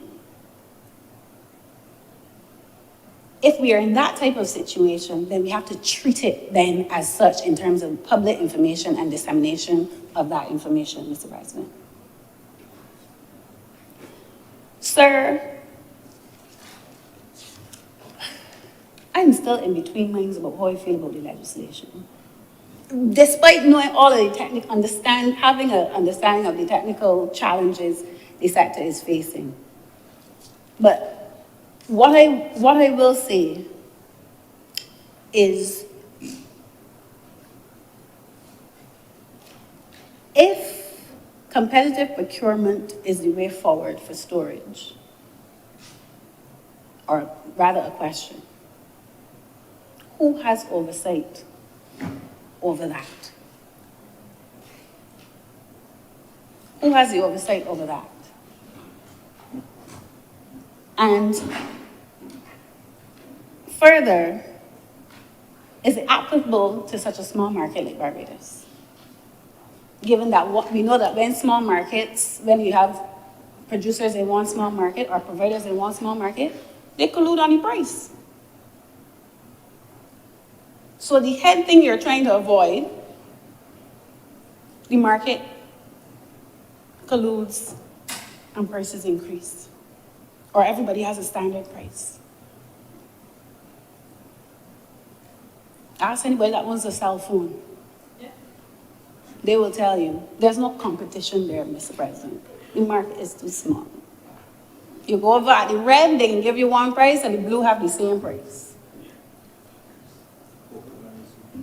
I'm here coconut vendors even, Mr. President. You know how many coconut vendors in Barbados. So I'm just trying to really emphasize, Mr. President, there needs to be a real mapping out of this, because I would hate for us to be in a situation where economic interests trump the social objectives that we are trying to achieve, which in my mind I thought was cheaper energy and access, as well as the environmental objectives. And I think, unfortunately, the renewable energy sector globally has been captured by profit-seeking interests, and that is unfortunate, Mr. President, because sustainability is not just about the environmental aspect, there's social aspects to it, as well as financial. And I don't know if the government's policy moving forward, as much as there was the right for homeowners to have access to the grid, how ingrained the social aspect in terms of affordability, it has to be up front and center. Because if the case, and Mr. President, I will say this, what would be the sense of having renewable energy capacity in Barbados, but the light bills increase?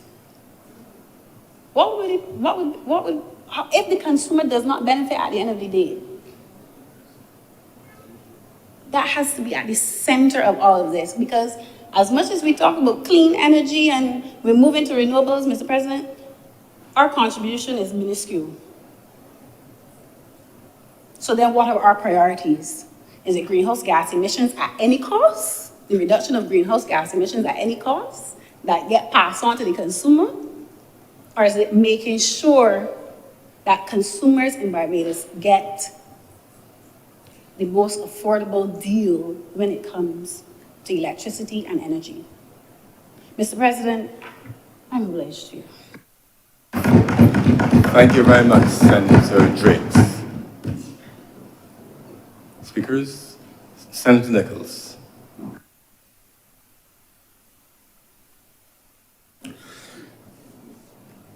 Mr. President, I am obliged for you acknowledging me as I rise to make my contribution to this debate.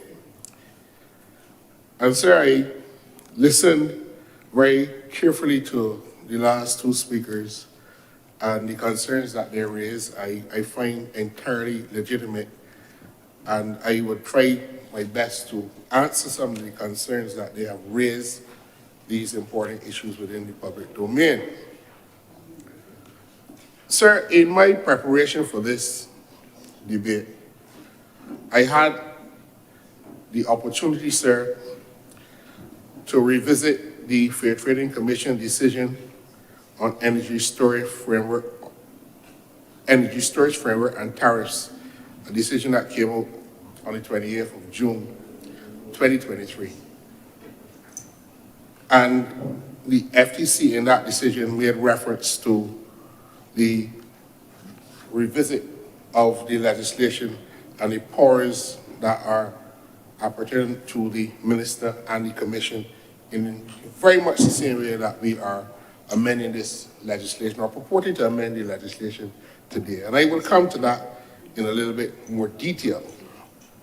But I want to say from the outset, sir, that one of the challenges that we have, particularly in dealing with the field of renewable energy, is that there are not a lot of local expertise and knowledge on the island. And in my preparations for this debate, I sought to consult with the known players in the market, some of whom are lawyers and some of whom are not, who have way more knowledge in this regard. And all of them have indicated to me that perhaps if we had gone through more consultation, we would not have to be responding to some of the public comments that have been thrown in the way of the government in relation to this bill. But indeed, there is nothing to fear within the bill at all. I'd like to go on record to thank Senator Malilu for opening up for me the possibilities what this amendment pertains, because I remember as a young senator coming in here, we in the parliamentary party, were paired with senior members of the party, and I was at the time attached to the late Sir Harold St. John, but he was not well, so Sir Henry Ford took over the process of being my mentor. And Sir Henry taught me something in one of my conversations early with him in terms of preparing for debates in the chamber, that the government doesn't always have to go on top of the mountain and shout out what it is doing, particularly in Barbados, to achieve a lot. Sometimes you just have to get on with the work without a lot of fanfare and flourish. And certainly he listed a number of things that if the government had said this is what we intend to do, it perhaps never would have occurred. And one of the things that was one of the most remarkable things to transform, and sir, I'm not digressing because I will come back to it, is the Tenantries Freehold Purchase Act, and the government did not go around saying we can take up plantation land and right the wrongs of 300 years. If you had done that, like Mugabe, it would never have occurred, and we would not have been able to lift thousands and thousands of people out of a state of contingency living where they can be removed at the instance of a landlord. Sir, this reminds me of what we are doing here.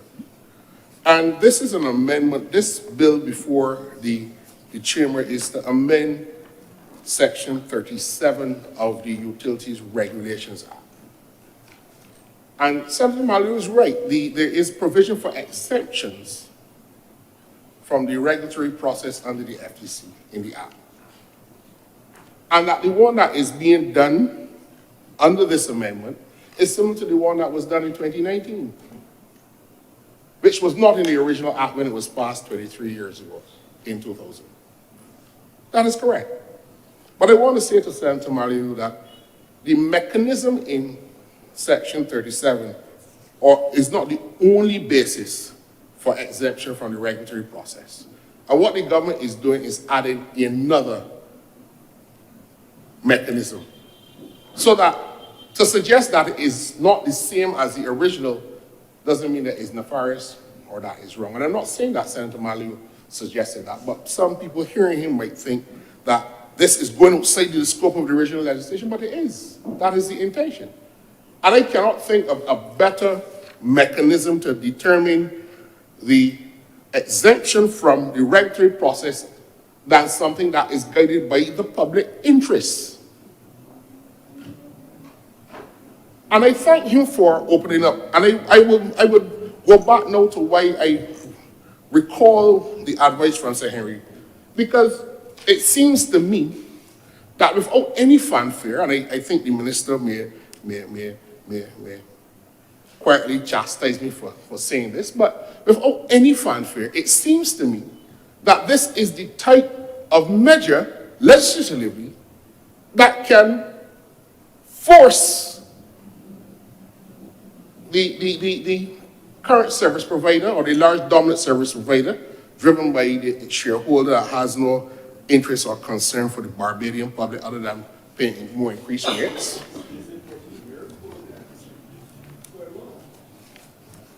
I will deal with that, man.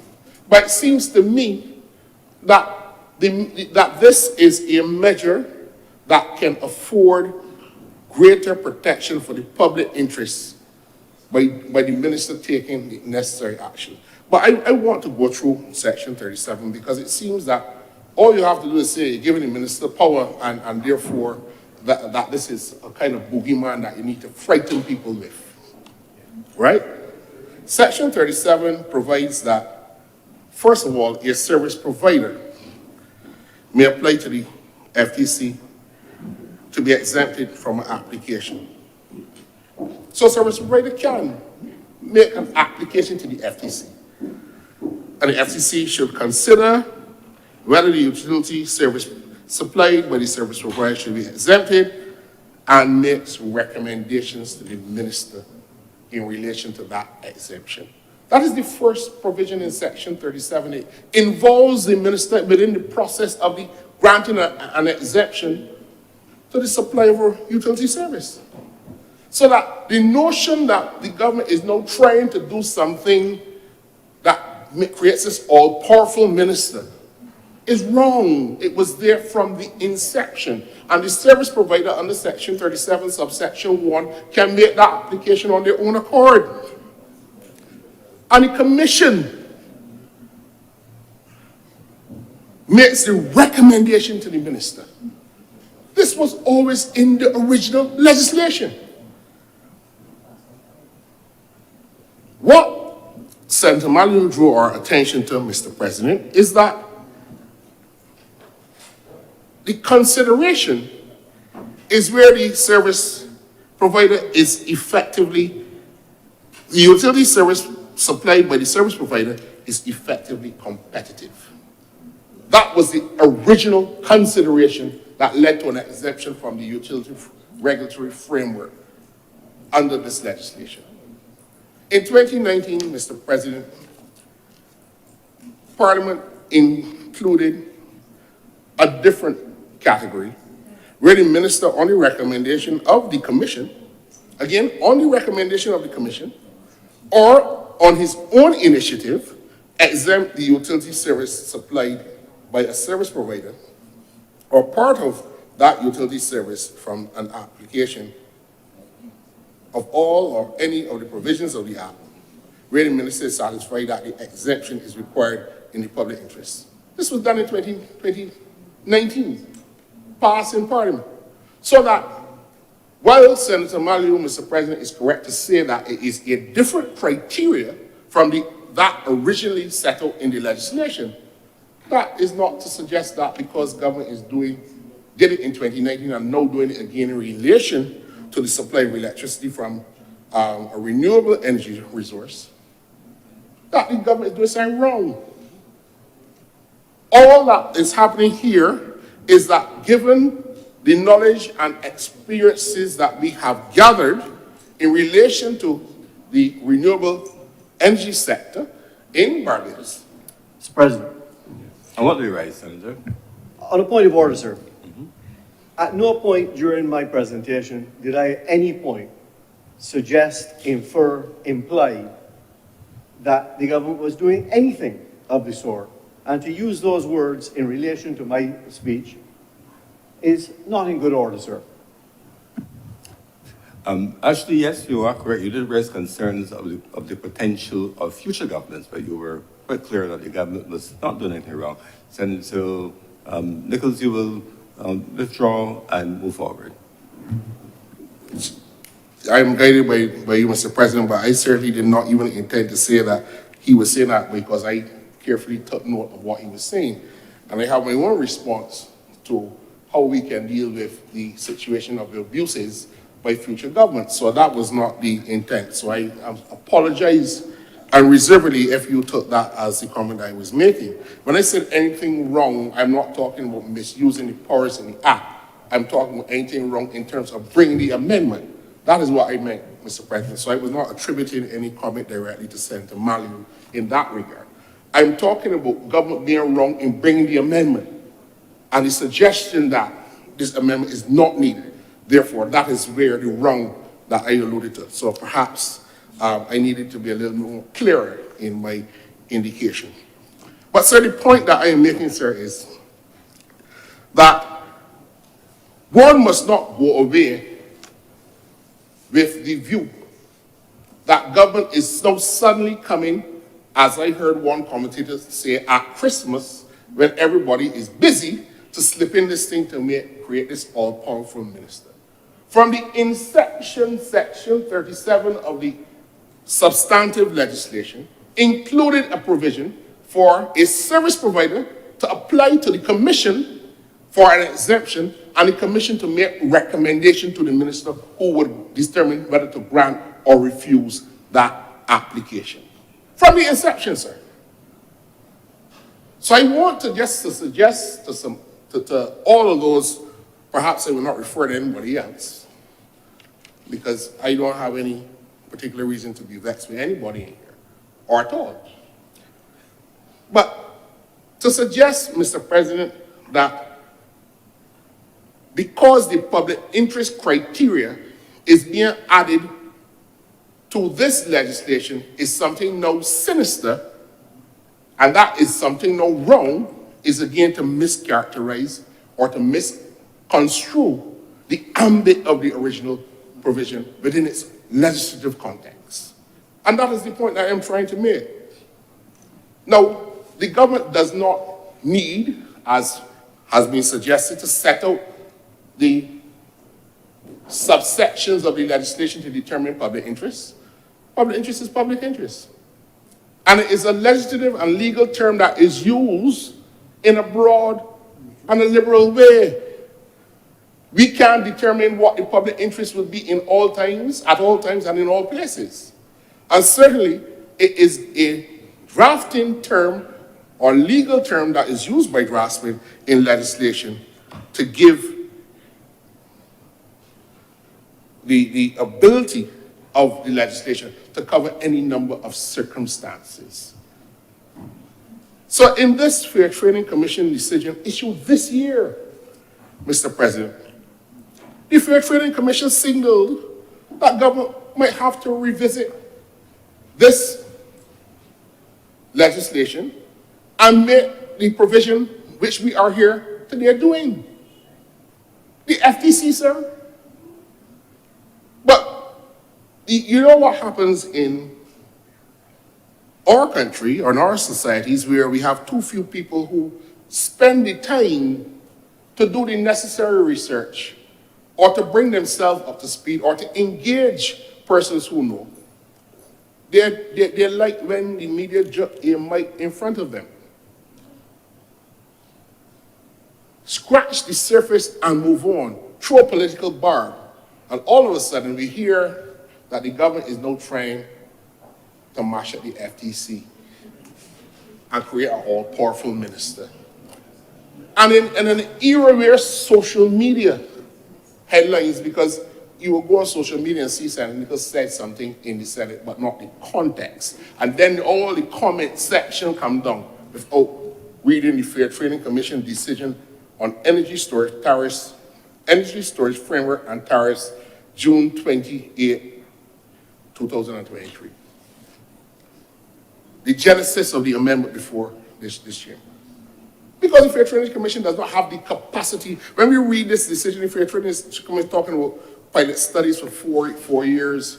And so I spoke to a leading player an attorney at law within the Barbados Renewable Energy Association set up. They're talking about unlocking about $750 billion in investment in renewable energy applications that are waiting to come into the Barbadian economy that we can't process. And if you read this, the FTC is crying out for help.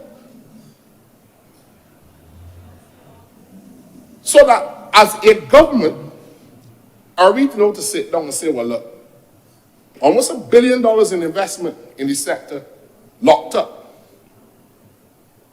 without the regulatory capacity to determine these applications. And I don't want to be heard to be criticizing the FTC, but it is certainly apparent to most Barbadians that a rate increase has taken more than 2 years to determine in this country. And I'm not saying that the FTC is wrong or that there were not other reasons or factors outside of their control. It may have been the interveners, it may have been the utility service provider that involved in the back and forth. I don't know. I wasn't involved in it. But it took 2 years to deal with the question of a rate increase. A decision was given, an interim decision earlier this year, and a final decision was given, but still, up to now, Barbadians don't know what the actual rates will pay as a result of the conclusion of the process. That is the reality that we're dealing with. And that's so that the government's responsibility to this process, by way of the lead taken by the Honourable Minister Leader of Government Business as Minister of Energy, is to ensure that the public's interests are carried forward. And that the public interest element in this legislation that we are amending today allows for the process of exemptions in a necessary area. And it is not that the amendment, Mr. President, is that the minister has carte blanche, but the minister may, on recommendation of the commission, as it did in its decision in June 28th, 2023, or on their own initiative. Now, Mr. President, I want to say that I understand the comment, or the concern, I should say, that you may have a rogue minister or government in the future. We still, for all extent and purposes, live in a society governed by the rule of law. This year and last year, the court struck down decisions by government, legislation that has been on the statute books for many years, this year and last year. New legislation that was passed by this administration, legislation that was passed by Tom Adams' administration, all struck down by the courts. Our courts are working. And I want to remind Barbadians that we have only ever had one incident of a government targeting the courts. When in 2018, a former prime minister who is now being consigned to the political historical dustbin said that we had the CCJ as judges dressing up in robes, but they are really politicians. And that it was his intention, if re-elected, to pull Barbados out of the ambit of the CCJ. We have only had one instance where an active leader of a government lashed out at the courts in Barbados in such a direct way. Only once. There is no unfettered or untrammeled power in law, especially in a society governed by a written constitution, where the constitution is supreme and its principles are implied in how government operates. The rule of law still undergirds all that we do. A minister cannot act arbitrarily.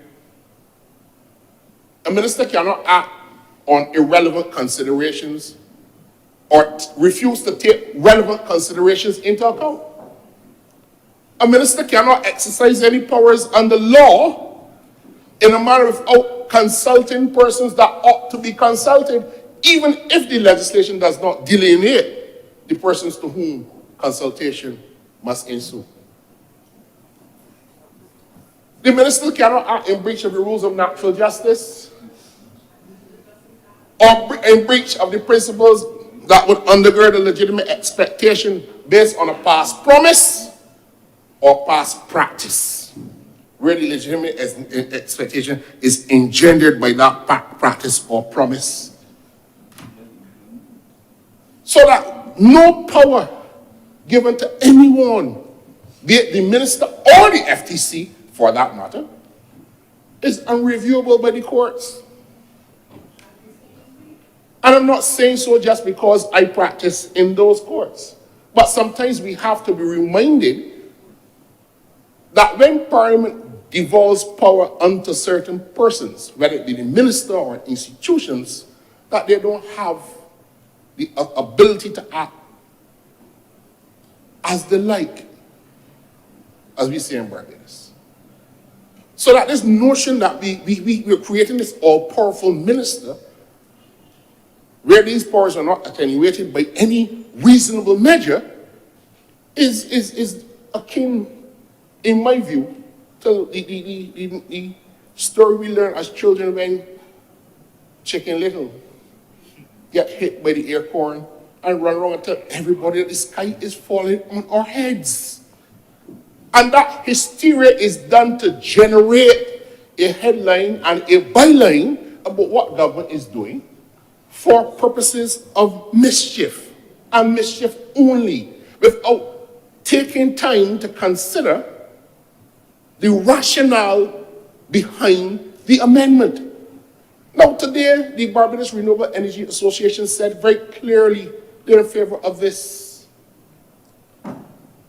Who in the sector has come out and said government is acting capriciously? Who? We know who are saying that they're against it. But we must go beyond scratching the surface in order to grab a headline, in order to be heard, or to be seen speaking, or to be appearing to sound intelligent.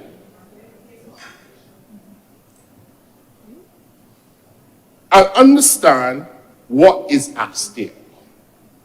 Are we to not allow the consideration of the public interest to determine whether or not, on the recommendation of the commission or the minister acting in the public interest, to make a decision to exempt a supply of electricity from a renewable energy source?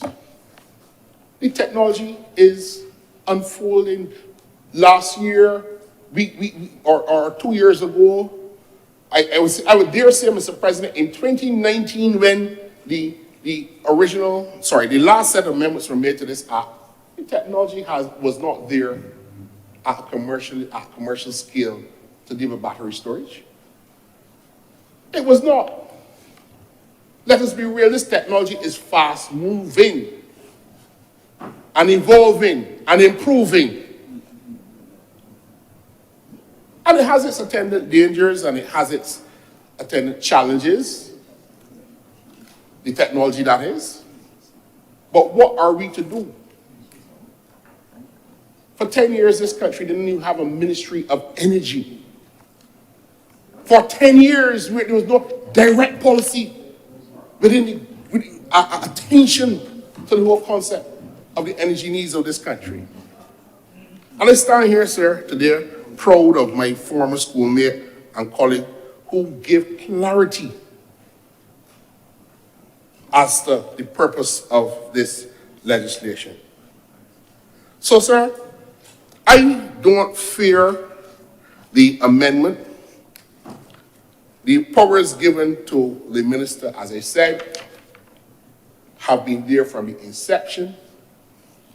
The public interest element was added for the first time in 2019 to deal with the exemption of a utility service provided. Today, we are seeking to allow for that exemption to come either through the recommendation of the commission or the minister on her own initiative in relation to the supply of electricity from a renewable energy resource by a renewable energy provider. That is all.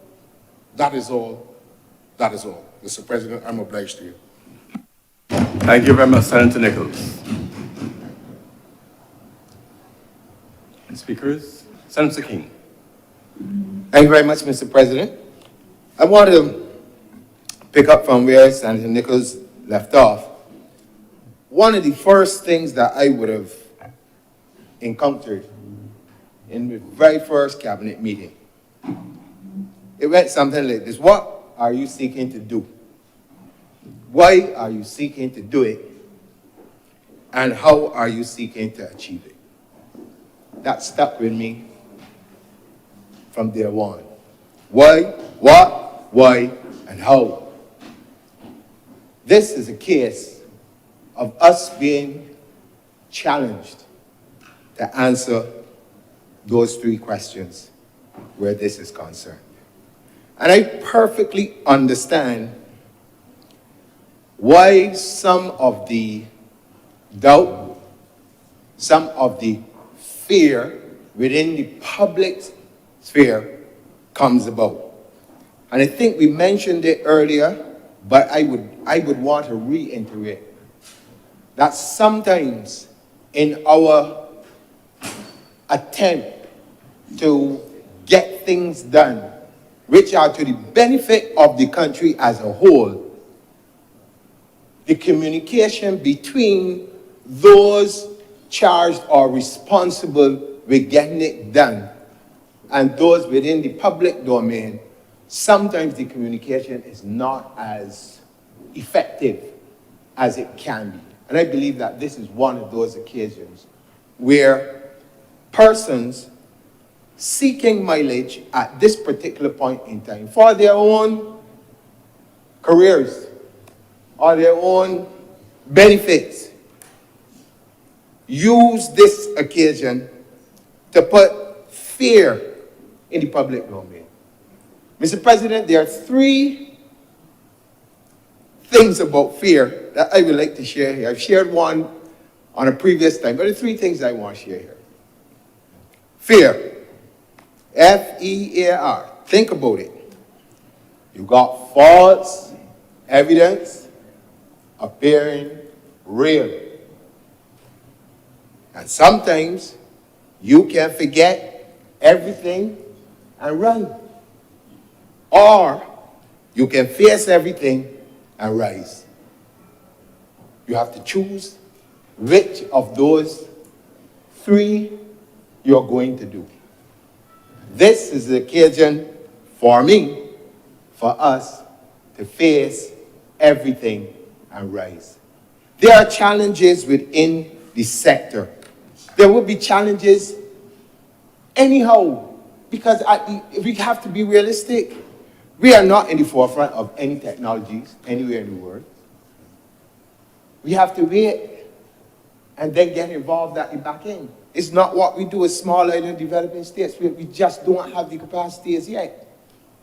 So therefore, when we start to compare what happens in Barbados as with other territories, one of the things that I know for sure is that other countries do not tell you about their failures and all the problems that they had in getting to where they get to. They're broadcast when they've got it all sorted out to you. And you may believe that, wow, they are doing this, and then you want to compare yourself to them and say, but if they're doing it, why can't we do it? Well, the reason is because you don't have the knowledge of all of the teething problems that they would have had to get them to where they are. So how can we expect then a country like ours, who is not in the forefront of developing the technologies, who is not in the forefront of creating the policies and all the other things, to not have problems? You're going to face problems. But what are you going to do? Are you going to spend a lot of time creating more and more unnecessary fear within the society, or are we going to face these things and deal with them? Now, for any reasonable person, if you tell me that you have a fuel cost of over $900 million. Not 9 cents, not $90, $900 million staring you in the face in 2023. And we are hoping to be carbon neutral by 2030. The question was asked, how is the general public going to benefit from this? Well, climate change in itself brings its challenges. But common sense would tell me that if you are saying that outside is getting hotter, and I am now in the business of creating energy from the sun, from that heat that I'm getting, and I can encourage other Barbadians to get into storage because we have a storage problem. And one of the things that has been touted all the time is the ability for people to invest in this particular sector. And so if we can encourage our people to do something which they find very difficult to do, that comes from another conversation that we should be had in another place, but I just made the point here, which is to be able to pool their resources together, to get involved in these types of initiatives, because all I keep hearing from every sector is also outside investors. What happened to Barbadian people who have the opportunity to invest in these things also? And if you have a storage problem, that is an area that I believe that persons who have the, I should say, guts first thing to get involved and do things, may want to look at. And you ask how it will benefit, well then from an economic standpoint, then persons who are doing storage, obviously there's a charge for it if it's going to be going into the grid. And then if we are trying to become carbon neutral, as I said earlier, it means then that smaller systems that go onto houses, more and more people begin to use them, then you're not under the gun based on what happens in oil-producing countries. You begin to take yourself away from the need for fossil fuels in that way. Obviously, then people will benefit from that. But the conversation so far today has always been on somebody else still providing the energy. But I want to suggest to the chamber that there's opportunity for individuals to get systems themselves and come off the grids. Now, I have visited a couple of places already where I've seen people doing it. A couple. And yes, there's costs. But in the initial stages of everything, there's always been costs. Sometimes we forget that this country, as small as it is, led the way, and I believe it probably will be from the 70s, in terms of solar energy for water heaters. You know, and I always remember when I travel and people be talking about, you know, oh, my electric bill is high because, you know, I have to do the water heater and this thing and that thing, and I'd be laughing. Because I have no such problem.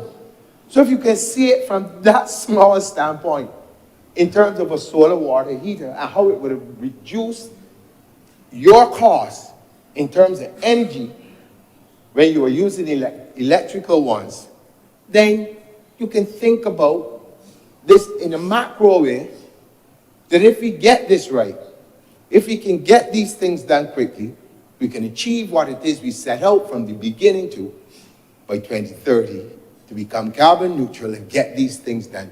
We will be at least a step closer to being able to get these things done. Mr. President, I will not belabor the points because I believe the Honourable Senator Cummings, in her presentation, would have given us, just like the others, a lot of information that makes it a lot easier to understand why we are doing it and what we're seeking to do. And so I give my full support to this. And the other thing that I have to say this before I close. We have, for some unknown reason, should I say, well, it's not unknown to me, but sometimes I feel it's unknown to a lot of people. We watch a lot of movies.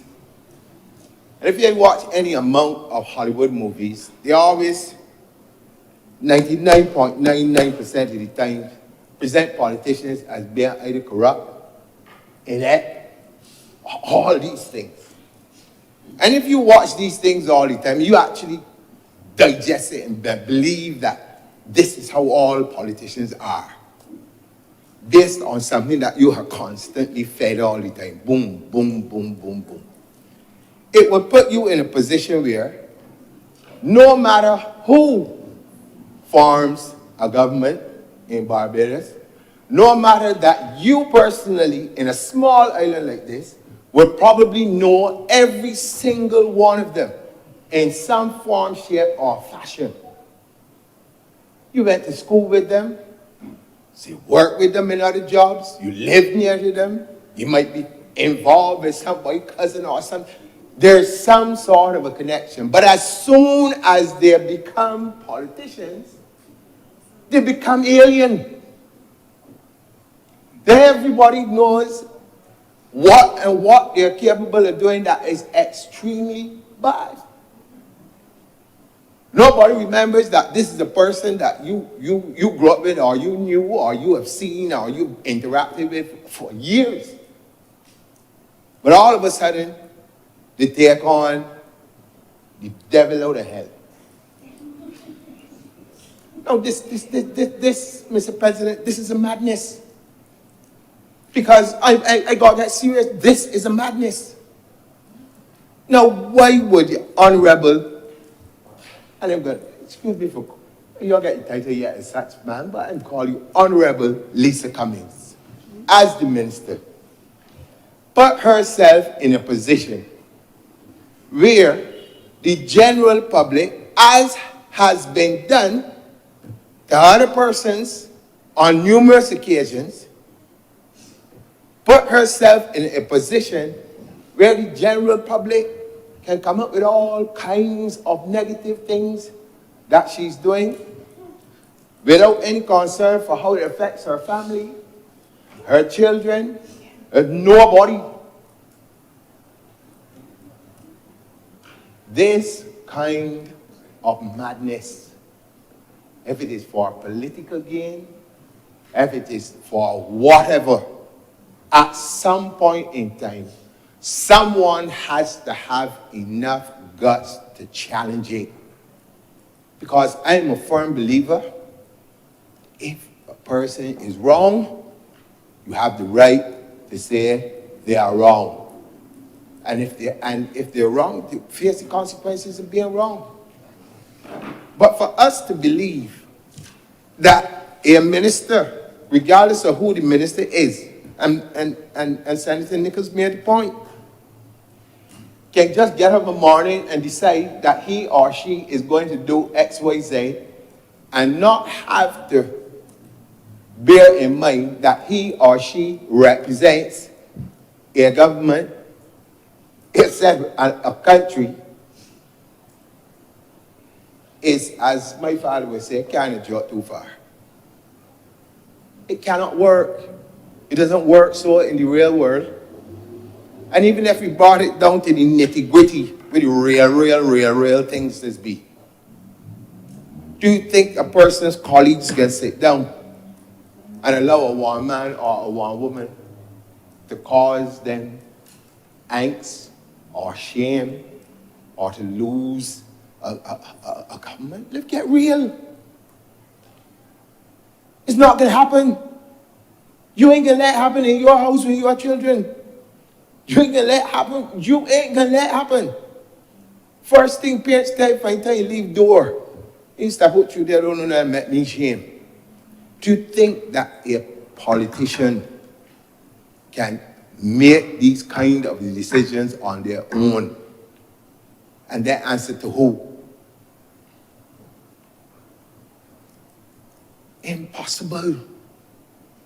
Impossible. Want me to say it again? Impossible. It cannot work. It cannot work. So all of the fear mongering in the public domain needs a dose of reality, and a serious dose of reality. Because every time you have these things, we're living in Barbados yesteryear, where we talk foolishness and it stopped in a small corner. See this takes you to the rest of the world. And this is not something to be trifled with, and it's not a joke. And the more you have people spouting things without seriously thinking about what the effects are, not only on this issue, and a whole lot of other things, you have to ask yourself, what are we doing?